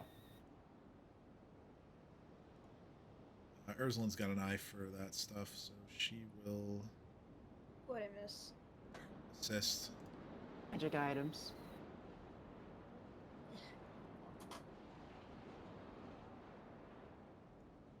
She doesn't get the bonus from her mask as... Oh, that's the wrong thing. Oh, no, wait, she does, because it's, some of these things are gems, so, oof. 13. So, not a good round of checks here. I don't know, I guess Dream will... Got this. Items. Dream will be like, oh, let me see. Nurse. It's a I want 20. to try. Yep, go ahead. I'm not a good phraser. No, does not appear to be the case. Okay, so here are the values that you ascertain from each of these items.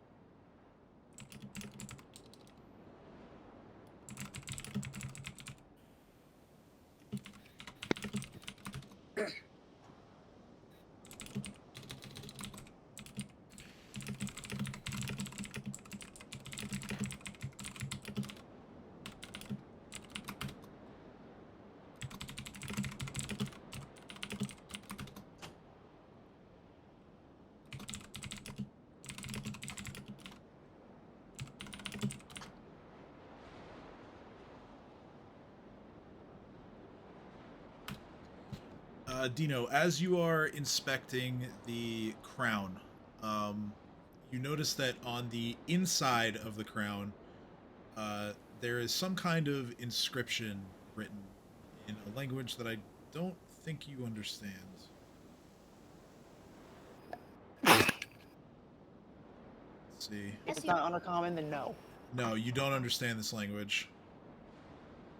What language is it? It is written in Dwarven. Oh, I don't think I know Dwarven. It's a dwarf when you need one. And I did not have Dream. I don't think I had Dream prepare comprehend languages, so. Language? Yeah, we'll figure it out later. It's even. Alright. I thought he had comprehend languages on his sheet. Guess not. No, I have read magic. I don't have comprehend languages. I thought I did. Is it possibly in one of the languages I speak? It's in Dwarven. I speak Dwarven! You do speak Dwarven. Okay, so, Take back everything I said. Fuck dwarves. We have cat. because you speak Dwarven, go ahead, even though you are trained in it, Go ahead and give me a knowledge nobility check. Anyone else I who's didn't. anyone else who's trained in it can assist. Hey, do the thing. Yeah. Thank you, Gabe. Okay. So it's not high. Bonk. It's not high enough to get everything here, but Kat, your ability to read Dwarven tells you that this crown belongs to a very old, noble Dwarven family. Given that you are not from this realm, you don't know exactly where they might be located.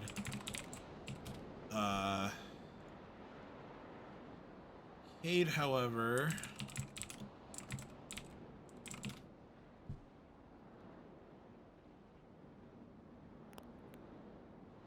give me a geography check, actually, Cade,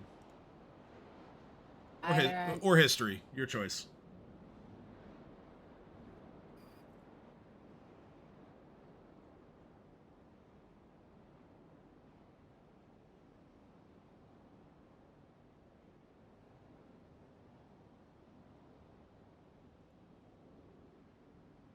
Cade? Yes. No, I was asking for either a geography or a history check. Oh, that didn't come through at all. Sorry, I'm so sorry. No, I'm so sorry. Okay, that's pretty good.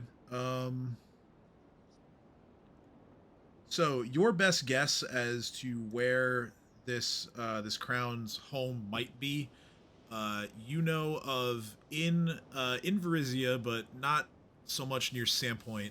There is a dwarven sky citadel called Yanderhof. Yanderhof, okay. This is located, for those who are curious about the spelling, this Yanderhof is located in the southeastern part of Varizia. It is in between the city of Corvosa and a region known as the Cinderlands. Well, shit. Is this like runes or like an active populace in the city?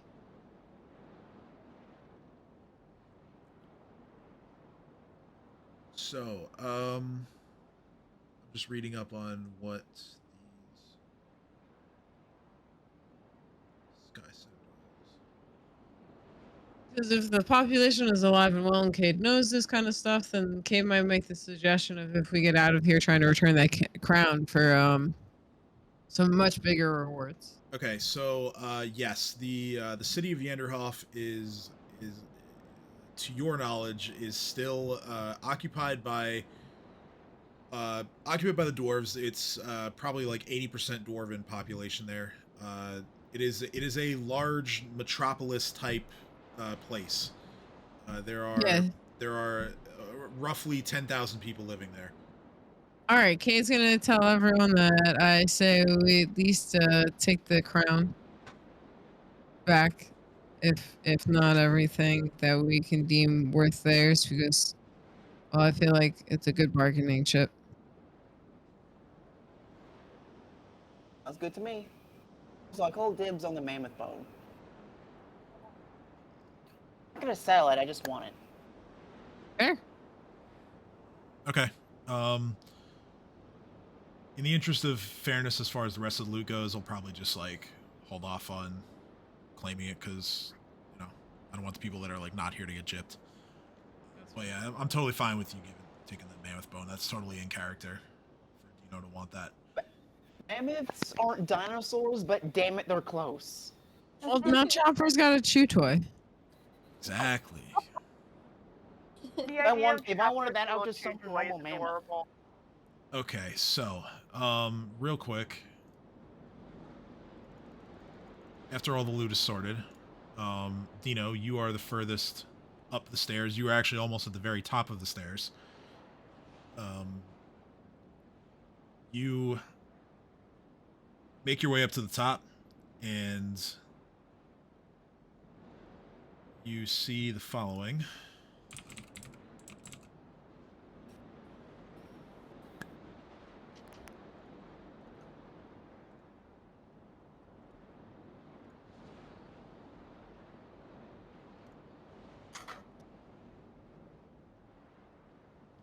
Should be something that popped onto your screen. Yep. Okay. Yep. So that We're is what screwed. that is what you see. You to point out some of the important things here that you can spot from where you are currently standing. To your right, this is as the mountains up at the top of the stairs give way a little bit, and there is a wide valley, a bit downslope. This valley is perched on the upper edge of a cliff that overlooks the Mushko River. At the western edge of the valley, there is a which is to your right. There is a lone watchtower standing on top of a low hill. That is the I assume A1. Yeah, it's A1. Yeah, I didn't know if it was marked for you guys. The structure is overshadowed by a larger one that looms in the valley proper. There is you see a ring-shaped stone wall that towers to a height of 50 feet. And this wall surrounds several buildings, the most impressive of which is a looming black tower with blade-like crenellations or like arrow slits, things like that for ranged weaponry to be used. And that black tower overlooks the river gorge. Within the ring, there is another spire that stands 150 feet tall. That spire is surrounded by 3 lower buildings. Apart from the black tower, you see 5 smaller towers that are built into the wall of the fortress. One of them is wider than the others and seems to be the only gateway into the courtyard. And that is where we're going to leave off. With Dino having seen Jorgenfist, the giant fortress. Kind of terrifying. So, I wouldn't say giant, like maybe slightly larger than medium. well, giant isn't occupied by giants. That was a joke. Yeah, yes, Trust you gotta understand, me at the end of the session is, I'm not gonna get these things. I'm Potato brain. a little bit, yeah. Yeah. So, apologies for my lack of sense of humor, and we will be back next week with, well, I guess the first question is, what do you, whatever you guys want to do about getting in there, really. We'll plan that out somehow. At dawn we plan. No. At dawn we plan. No, at dawn we plan. I need to recover some. Some spells. I'd like my teleporting back, please. Like some spell slots too, please. Okay, well, I mean, you have you've at least taken the stairs, so there may be an opportunity to bed down here. I guess we'll find out next week. But Can I have some more slots? Especially my slow climb up the stairs. yeah, Lily is probably like beat after laboring all the way up the Storval Stairs. No one could carry me on their back. Why not? All right, so yeah, until next week, we will we'll see you then. Really, as always, be safe out there. Enjoy the summer. Hope you had a good holiday weekend. And like I said, we'll be back next Thursday. So until then, good night, everybody. Hey. Bye. Bye.